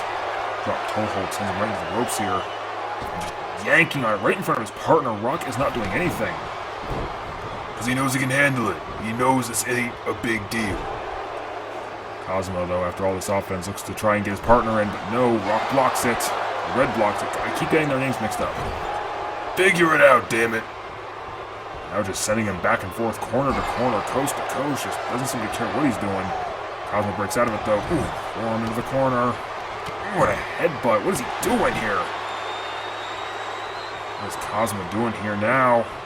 On the outside, Red is prone, and a drive-by kick. Impressive drive-by kick. Goes for the cover. 1, 2. Not even quite a 2 count as Rock interferes, but a quick kick and a big suplex, or brainbuster rather, takes care of Rock, and there he goes. Kazuma has done a good job of keeping this, turning the tables in this match. Big chop there as well. What is he even going for at this point? He is looking crazy out there. Big Clothesline. Sends him right into the corner, right into his partner's corner. Ooh, there goes Yamashita once again trying to keep these two apart. You gonna let me talk, man? I feel like you're just going on these long strings of what's happening. I'm sorry, I'm very interested to see what Kazuma does. I mean, you know, this is his first match. I want to say, ooh, that forearm was enough to cause him to bleed. That split him open. And now we see Kazuma Kiryu doing what he does best. It's just brawling, martial artist style. And a spin kick for good measure. Just drops him. Now just picks him up right out of the seating position. Picks him up into a big snap suplex. Where do we even find this guy? I don't know, but looks like he's setting something up here. The went for that knee. Went for a running knee, but did not get it. Looks like he was setting up for a running knee. He was charging up that Dojima knee. What the hell does Dojima mean? Oh, that's like his family name, but he changed his name to Kazuma Kiryu. Apparently Dojima was like his old family name. Now we're seeing it here, though, that pack mentality, these rapid-fire stomps from Team Caffeine. We've seen this so many times before. This is what we always see them do. Constant barrage of stomps here. This has won them so many matches. It's won them titles. Drop kick in the corner. Could this be enough to put him away? Goes over to the cover. 1, 2, not enough, but red hits Yamashita hard with a DDT that sends him out. And now spine buster from Rock. It's clear these teams are nowhere near done. No, it's clear that Team Caffeine is nowhere near done. These men are putting in all the work. Ooh, DDT there countered what would have been a hard body slam there by Rock and the DDT. Drop knee, just dropping the knee down. Now just choking him out, just choking it red. It's clear that Kazuma does not have a clean style, but what he does have is power behind those hits. Every hit he does, he's got some power behind it. And went for a kick of his own, but did not get it. He's going for something here, blocked. Another knee to the gut. Sends him over the kitchen sink.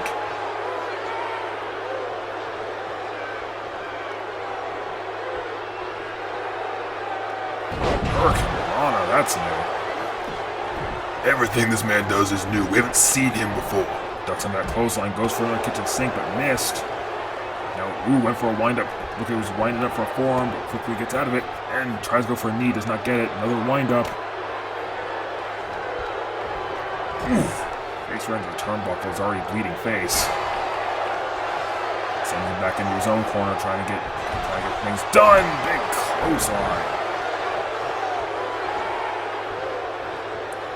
Like I keep saying, doesn't matter what happens to him, Team Caffeine is always here trying to make things work. You see them putting in all the stops. You see them putting in all the work just to make their dream happen. To make sure that Yamashita and now Kazuma understands what they're doing. Blocks the shot, another kitchen sink, just sends him flying. And I don't care what that mission statement is. Like, if they want to teach him a lesson, fine, but you are not stopping a team like Yamashita and Kazuma Kiryu, who's currently just going ham. Spin kick again. Dropping to his knees though, as he is tired. I can't blame him really. Sends him off from his boots. Tries to get out of it, most of the outside. Went for something that does not. Can't seem to get a good move right now. Red's got him hooked. A headlock applied, just trying to wear him down. I mean, let's be honest. Two hardened men like Team Caffeine aren't gonna lose to some dude in a 70s disco suit that was out of fashion even back then. Ow. Look, I don't agree with his fashion sense either, but really? You really think it was dead even back then? That seems a bit harsh, and Yamashita now being called back in. I'm in a headlock here. Ooh, a double boot right to the back, right to the spine there. And block that kick, just drops him. That was a very egregious drop down, just shoved him onto the ground. And now, back elbow. And a loud Uranagi Enziguri. Very similar sounding names. Goes for the cover off at 1, 2, 3. That was close. Close but no chicken. You mean cigar? Not the way I say it. Okay. Rock being tagged in here now is Yamashita is still on the ground from that enziguri. Now looking for something here, going for a big, sort of like a small package slam there. I'm not even sure what you'd call that. Yamashita though back on his feet here, he's just trying to mount some momentum, but Team Caffeine is all over him. You have to imagine that Dylan Reyes trained them well to try and handle Yamashita, but they couldn't handle Kazuma. When Kazuma was in the ring, they weren't doing this hop. And now, speaking of him, speaking as I say it, Yamashita count brings him in. Big reverse atomic drop into boot. And now Kazuma's just going for stop like that. You're always going to struggle against someone you've never fought before. Someone who has when you have no idea what the hell their moves are, what their repertoire's like. You're always going to struggle. Team Caffeine's out here struggling at the moment, but they are not going to for long. See rings of Saturn right now being applied, but Brock managing to break free of his hold. We're seeing quite a few unique submission holds out of Kazuma. I mean, I'm aware that that's kind of his shtick, part of it is submissions game, but you have to imagine, like, those aren't going to work too well. Spinebuster again here. 1, 2, no! Broken up by Yamashita, who quickly tried to go on to Red here, but missed. Trying to stop Red in his tracks, but Red quick to get... I think he went off the ropes there again. Yamashita's now just out in the middle of the ring here. Over something, here's Rock. Goes for another DDT! Blocks it again. Kazuma has scouted that move out well. How long ago do you think it was before when Yamashita called him? Like, hey, I need your help here. Knowing him, it was probably like yesterday. He probably had no time to think on these things. I really think he was that low on it. You see Kazuma looking like he's going for something here. He's got something in mind. And went for something there. Dove at him, but did not get what he was looking for. In the middle of the corner here. Talking away. He's ready for a fight. All that did was just fire Rock up. He is ready for a battle. Don't forget double shoulder tackle. Double shoulder tackle by Team Caffeine. Very different. Now Kazuma's looking for something here. He's tagging in his buddy here. Tagging Yamashita back in. Well, Yamashita was the one who this whole feud kind of revolved around him, since apparently he's the one at fault, at least according to Dylan Reyes. And Red keeping him off of him for the time being. Yamashita's in the corner though. Look, I'm gonna just say it right now. He is in the wrong. He's so self-absorbed. He's like, ooh, look at me, I'm a veteran, I'm so cool. Springboard elbow missed. And like, yeah, sure he might be, yeah, he's a veteran, but he never really flaunts that. More or less, we're the ones that flaunt it. Ooh, that's a taunt there to the audience, saying he's still ready to fight, he's still willing to keep going. But it's more or less us that bring it up. He never brings that up. Well, clearly, we shouldn't be bringing it up, because that's what's causing this whole self-absorbance thing. Ooh, got out of the way of that by wrenching with the arm here. Just doing here. Elbow right to the arm.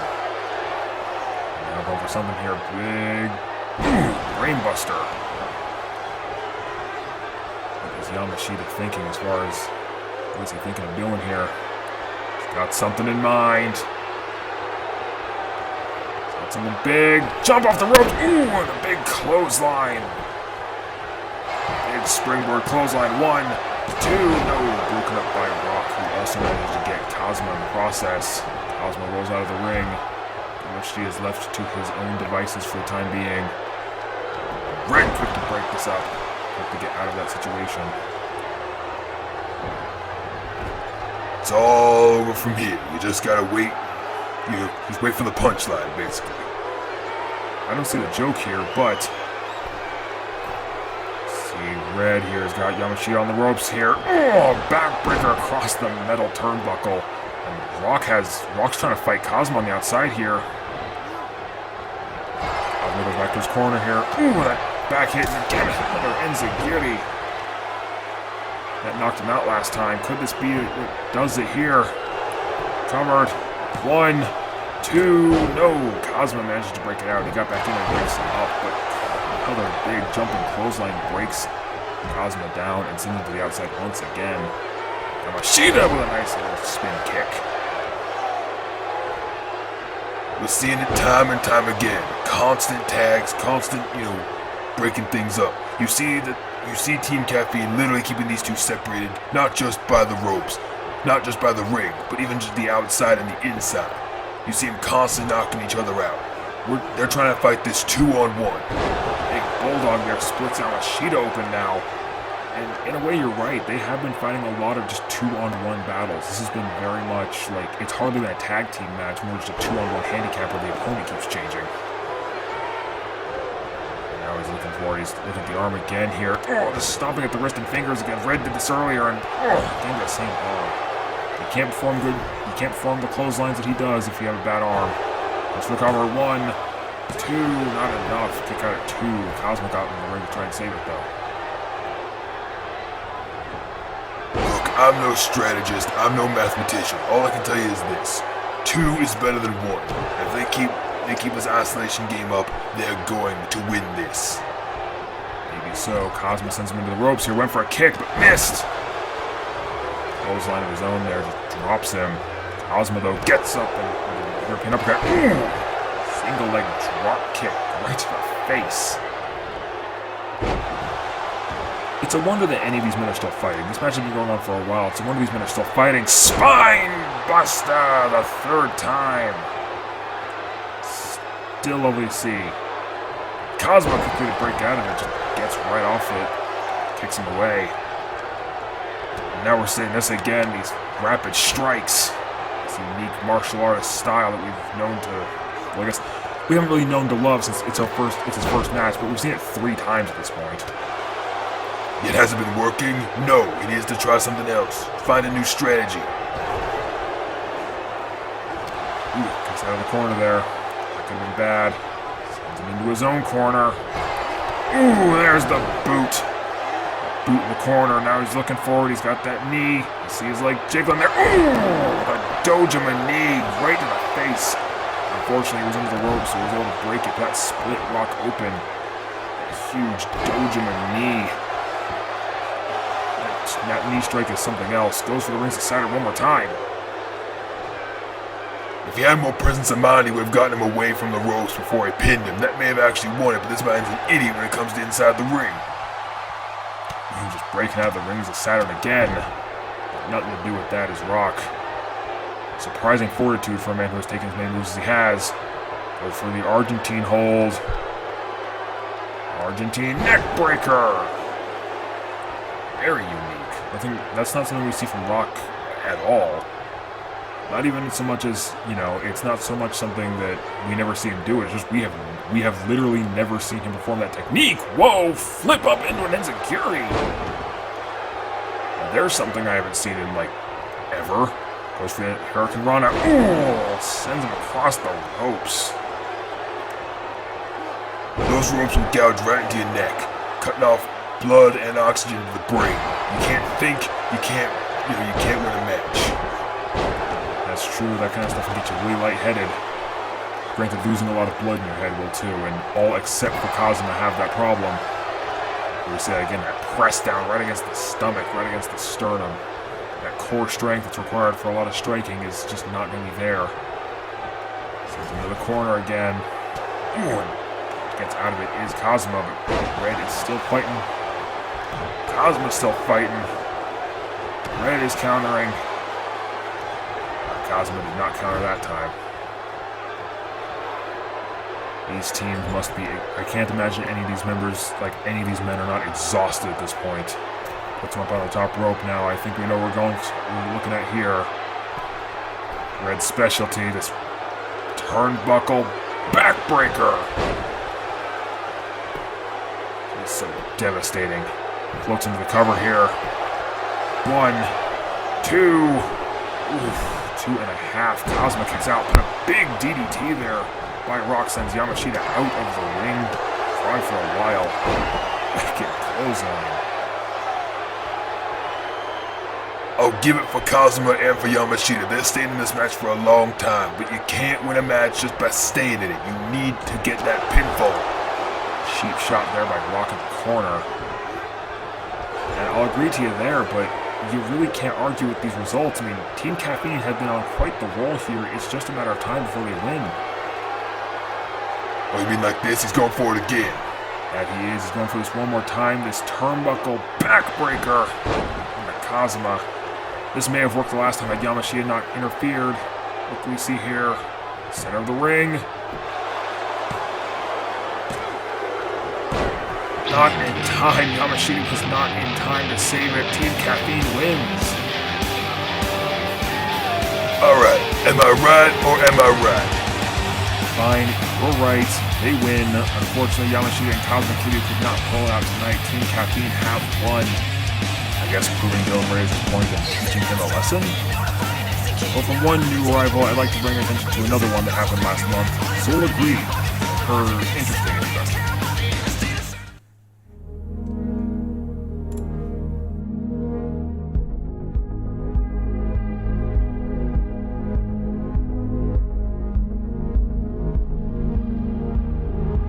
Please, don't let me interrupt your... whatever it is you were doing. I am the cold wind of France. And you, your reputation precedes you. Liberian, but white as snow. A natural-born killer, even as a child. I understand. But I assure you, if you hesitate, I will not hesitate to bring you down.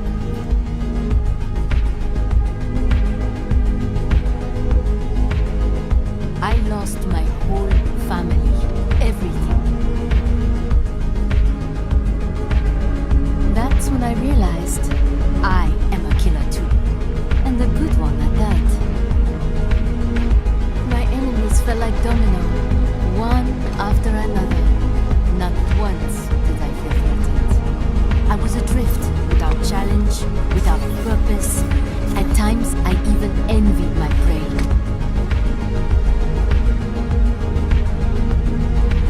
From the same cloth, you and I. I can see your whole history in your eyes. You were born with nothing, so you've had to struggle and connive and claw your way to power. The true power, the divine right to rule, is something you're born with.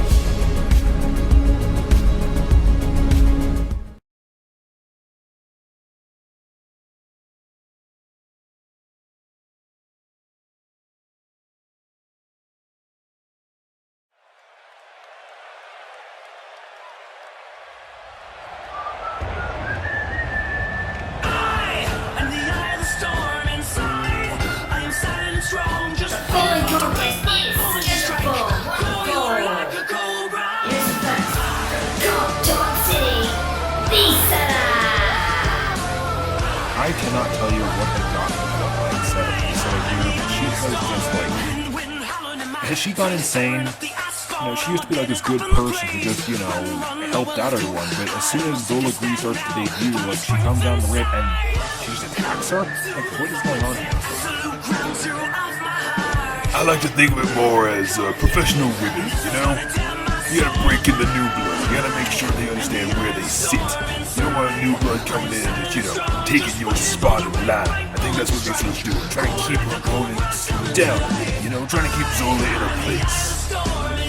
That's not a good thing to do as far as saying that's kind of a mean way of going about things. But I suppose you're not wrong. I mean, if you are in Lisa's position, someone who I consider a pretty good title contender, you wouldn't want a new blood just coming in and stopping that. And opponent from Lyon, France, Zola Green. But I still don't think that attacking someone like Zola is really good idea. I mean, like, she's done nothing wrong, she's hurt nobody, and yet Lisa just came down and, you know, threw her against the stairs and everything. Like, you don't just do that. You don't just do that to someone unless you really hate them, but why would you, you know? She's hurt nobody yet. Emphasis on yet, Doc. For all we know, she could walk in and just take a title shot right away. I mean, what is it, Ace in the Hole is... You know, Ace in the Hole is coming up here shortly. She could literally enter that ladder match and Lisa couldn't. She's taken her spot to potentially get a #1 contendership match. Lisa is trying to keep her down so that that doesn't happen. I don't know if she was thinking that far ahead, Sparks. I want to believe this is honestly jealousy that everyone was so excited to see Zola Gree's debut, but no one really has cared about Lisa in a while. My guess is that Lisa felt very, she may have felt threatened by Zola's arrival, and wanted to make an example of her. Right now, Zola's doing a pretty good job here, collar and elbow tie-ups, but Zola has been getting the upper hand in a lot of these. Has to break it up off the ropes here. Boom! Just a cheap shot there by Lisa. It's clear Lisa just wants to play dirty here. She does not care. Stretch against the ropes again, just pushing her on these ropes. Although a clean break this time. Big wrestling takedown. Sparks, do you honestly think this is nothing more than ribbing, being basically joking around or breaking in the new blood? I just don't buy that. Yes, I truly do. I mean, I've had jobs where, I show up and they start pulling pranks, they start messing with me, giving me fake work. You do that kind of stuff to make fun of the new blood, or the new people in your job. You do it just to, break them in, let them know that this ain't gonna be sunshine and rainbows. It's not gonna be all your dreams come true crap. No, Lisa is here to prove and to show to Zola this business can be difficult, it can be dangerous. You have enemies around every corner. But in doing so, she's made herself a bad guy. I mean, a lot of the audience are just not happy with her anymore. The crowd has stopped cheering for her in this case because Zola has just been, kind of everyone was so happy to see her come in, we were all excited to see her, but Lisa kind of spoiled the debut.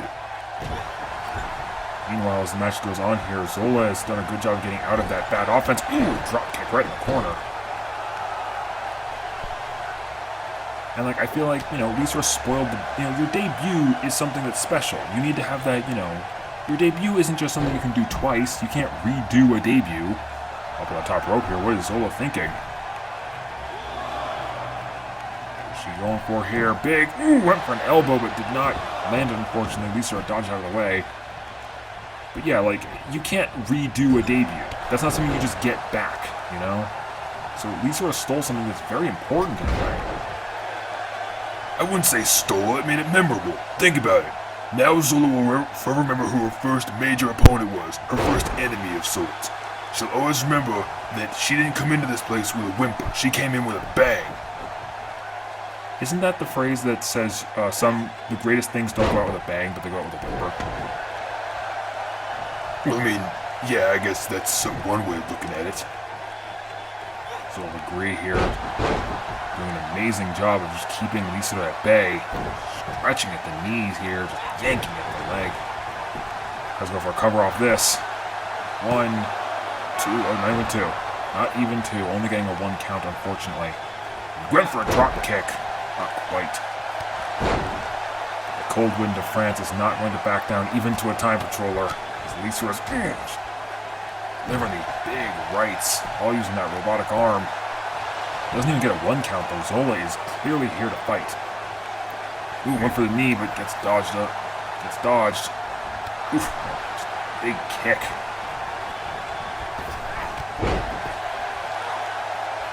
Zola Gree's offense is all about flash. She's all about flair. She doesn't want to win big, she just wants to entertain everybody. It's like steak sauce and toast mentioned earlier. You put too much flair in your work and it starts to get sloppy. Sloppy or not, Zola has done a pretty good job of staying in this match. What is Lisa going for here? We've seen this before, the Shiranui! Holds the cover, 1, 2, not enough. Breaks out of it, and clearly Lisa is not happy about that. Put into the corner here, look like she may have been preparing for the clothesline, but thankfully Zola gets up out of this situation. Looking for something here, the knee buster! Slams her knee into her own. That seems a little strange. Wouldn't that just hurt both, kind of like a headbutt, wouldn't that hurt both people's knees? Ooh, went for the clothesline, got blocked though. I don't think so. I feel like if you slam someone's knee into your own knee, I feel like it wouldn't hurt as bad. Ooh, hit the Mistral. Hit the Mistral. Zola Gree hitting her big move here. Covered. 1, 2. Ooh, 2.5, unfortunately. And she's arguing with the ref that should have been 3. As much as I wanted Lisa to win this, I'll admit that was a bit of a slow count. I thought that was a little weird. hip drop there. Old school move being provided. It seems that, you don't always have to do the newer moves. Sometimes the classics still work fine. Something there, but Lisa quickly blocks with a European uppercut. Sort of a spear attempt there. Not the cleanest spear I've seen. You're just gonna criticize everyone's moves now? I have the right, don't I? Body scissors right on the waist here, just wrenching at the waist. I've never seen Lisa to pull out body scissors like this. This is a very rare maneuver. She may have been, back elbow strikes to try and break this hold. I'm thinking Lisa may have prepared herself for this match by training a little bit. Into the corner here. Went for a spear in the corner, but did not get it. Now driving her legs into Lisa's neck. It's clear Zola is done playing, the happy-go-lucky girl that we've seen her be so frequently. It seems like she's turned on the serious. Which I'm guessing, for as many times we've said it this night, I'm guessing that's going to be a new phrase for us, just turn on the serious. Wait for it, folks. If we ever get t-shirts, that's going to be what we're going to make our first t-shirt. Turn on the serious. Turn on the serious. And Zola here, up on the top rope. Picture perfect moonsault. Goes for the cover. 1, 2, 3. That's it.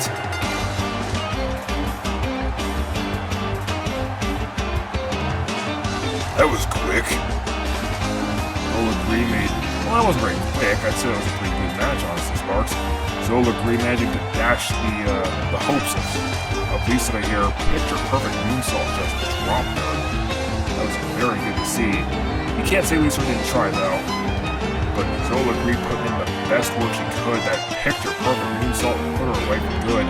You did see this. This I thought could have been it here. That Shiranui. Boom! Just that stacked cover. Not making him get out of this. Zola Green managed to do it too. She had the heart to pull that out. We also saw Mistral here. That odd pump handle slam to Mistral. Unfortunately, this was not enough. Although I want to see this here. 2. And, okay, it was only about 2. Yeah, she shouldn't have been complaining that much. As if it was a slow count. It kind of was. Congratulations, Zola. I hope we see more victories from her in the future, but we need to move on to our main event, the IDW Championship, and the strange story that's been creating.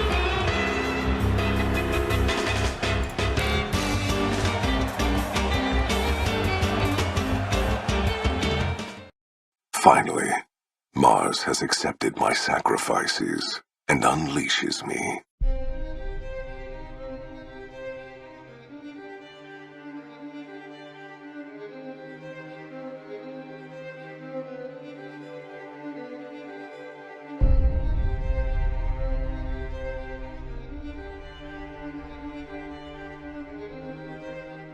There's a saying I like. One sword keeps another in the sheath. It's the code the samurai lived by. Huh. You believe your own words, even if I do not. Humans are irregular, Wolf. You should know that by now. Anyway, no time for chit-chat. We shall see how brave you are when nailed to the walls of Hoover Dam, your body facing west so you may watch your world die.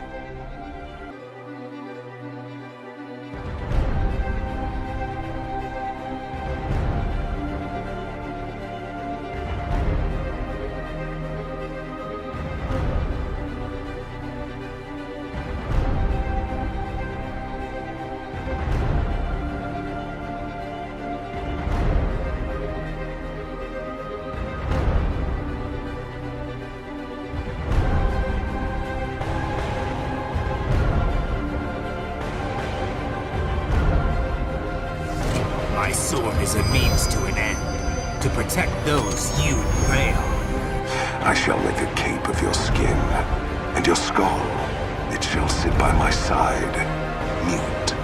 I shall honor your last words, and face you alone as you request. No man will say I refused your challenge.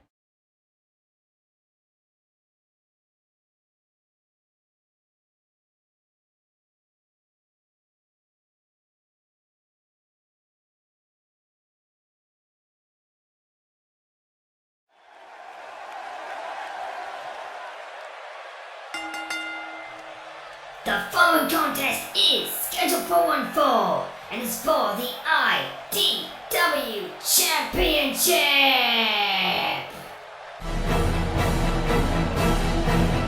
IDW Championship on the line in our main event. This has been a feud building for months.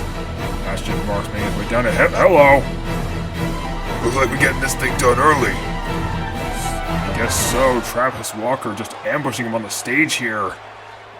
Like, this match hasn't even begun. These two are just fighting on the entrance ramp here. And like, we may even, like, this is the main event. You can't just spoil it. Like, Walker has effectively just spoiled what could be a main event. What is happening with our camera? This is one of those like metal posts that's like sitting around the. Are we serious? Do we not have a better camera for this? According to our guys, no, we don't have a better angle than this, which is not the best. But like I was saying, like, this is like the main event. You can't just like not have it. But Walker's actions here may have just stopped it. It looked like it was a gut-wrench powerbomb there by Marks.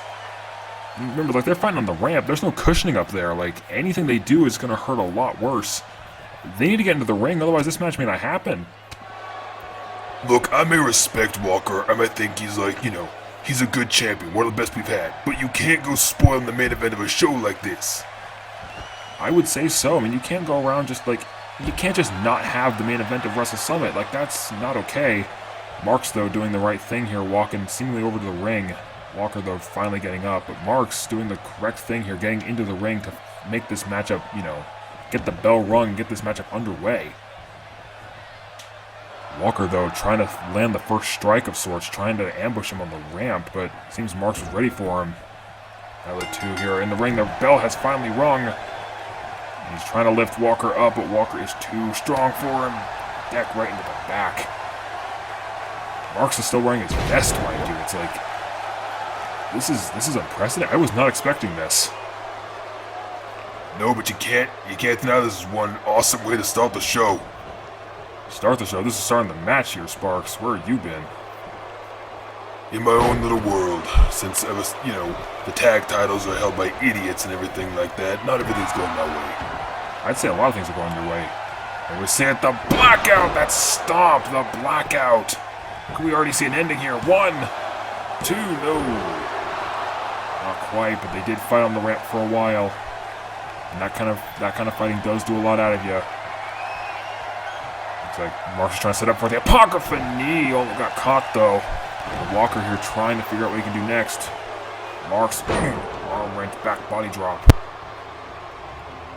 You have to think that this is such a weird start. It's kind of hard to get into the mojo of things.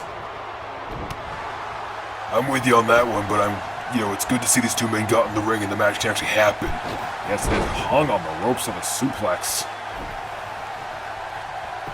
Now Bastion just going through these covers. He just wants this match to end. Travis may have struck the first blow, but it seems Marks is keen on ending this. Elbow to the forehead, though. He ain't the only one who wants to end this thing quick. Jawbreaker right against the face. You have to think, like, looks like we're looking at right here. You have to think Travis does not want this match to go on for too long. Otherwise, that was just a lunging kick right into the gut. Did you see that? That sent him halfway across the ring with a simple kick. That had some force. Some force is putting it mildly. Now Travis got him into a fallaway slam position. Travis ain't out yet, it seems. Now he's going for something of his own. We know what this is. We've seen it countless times. Takes the spin, the Alpha Boot. 1, 2, no, 2 count. Bastion's not done fighting yet. This is the main event. That man is full of so much, adrenaline, so much hype, so much endorphins. You cannot allow anyone, both these men I imagine, are just full of so much pride, heart, desire, hunger. You are not getting out of this match without that belt. Both of them see failure as not an option. Man, you are hyped for this match, Sparks. More hyped than I am. Look, I have bets on this match, so I want to see one of them win. I'm not going to tell you who. Yeah, I'm pretty sure I'm going to figure out when you either cheer or when you, groan in defeat. See here, Marks, though, getting out of the corner. Lots of kicks to the hamstrings. Look at a suplex to the bridge. He slides in, only gets a 1 count though. Not too strong of a cover, but it was a very flashy cover. Flashy don't mean effective, and you know that. Just said that, ooh, went for a headbutt, but got blocked into a European uppercut. Now he gets back in the ring. This is not no disqualifications or false count anywhere. This match has to end in the ring. Big belly to back suplex. And now it looks like Travis is going for it. We've seen him put a lot of people away with his camel clutch. Wrenching at the face, right in like in the nose and the eyes, but Marks quickly breaks himself out. I'm willing to believe the Alpha Wolf is a little scared, you know? The Alpha Wolf is out here trying to make, he tried to get the jump on him. He thought maybe if he did that, this match would be a breeze, but Marks has already shown a lot of power, a lot of heart back into this match. Cover here, 2, not quite, just a 2 count. And you're right, I mean, we've seen a lot of heart being given by Marks. He's still fighting, but looks like Travis is ready to end this again. Setting him up for it. Takes the spin, the Alpha Boot right on the jaw. That's got to be it. 1, 2, no. You started that count way too early. Are you okay? You seeing things? I was just preemptive. Ooh. Mark's though getting that kick. Ooh, and the Apocrypha knee. Just snap Apocrypha knee out of nowhere. Goes for the cover. Hooks the outside leg. 1, 2, 2.5. Marks is not out of this match yet. He's taken 2 Alpha Boots, yet he is still standing strong. What part of all that grit, all that heart, everything I was mentioned to you earlier, that's not done yet. He's still fighting. Both these men are going to keep fighting. That's why he didn't lose just then. I think I know who you bet on. It's Marks is just starting to roll quick. Sling blade. Marks is just kind of going ham at this point. He is clearly under a good spell here. Goes for the blackout. That stomp once again. Goes for a cover off the stomp. 1, 2, no. Despite being a blackout, Travis still has his lights on. Now he's looking for something here. Bastion's looking for one more. The Apocrypha knee right against the jaw. Wait, Walker's wearing a mask. Does that really count? Like, if he's hitting the jaw, does that really hurt him? Apparently not. 2.5 once again. These knees are going to... Like, there's going to be a lot more power in these knees if he wants to actually do some damage. Headlock applied. Doesn't matter if you have a mask or not. You can't breathe. You can't fight. Ooh. Turns it around here into his own headlock. Now, Walker broke that up. Flapjack into the ropes. Stun gun. Goes for the cover off this alone. 1, 2. Ooh, 2.5. That almost worked. Okay, I would have been kind of pissed if that worked of all things. That common move everyone does, if that somehow worked, that would kind of piss me off. Again, I think I have a good idea of who you bet on. Okay, yeah, I bet on Walker. Your bets might just come true here. Walker's looking for the gut buster. Into the senton. We've seen it so many times before. And now, I thought he was going for the camel clutch. Thought he was looking for his submission, but it doesn't look like he's up for that. Looks like that's not his goal tonight. His goal isn't for submission. His goal is to kick his head off. This is, what would this be, the 3rd, 4th boot? Regardless of what it is, the Alpha Boot, he missed. Alpha Boot missed. And Walker, Marks with a weird little sling blade, like mini sling blade maneuver. This is going to be the 3rd one of this, though. The blackout stomp.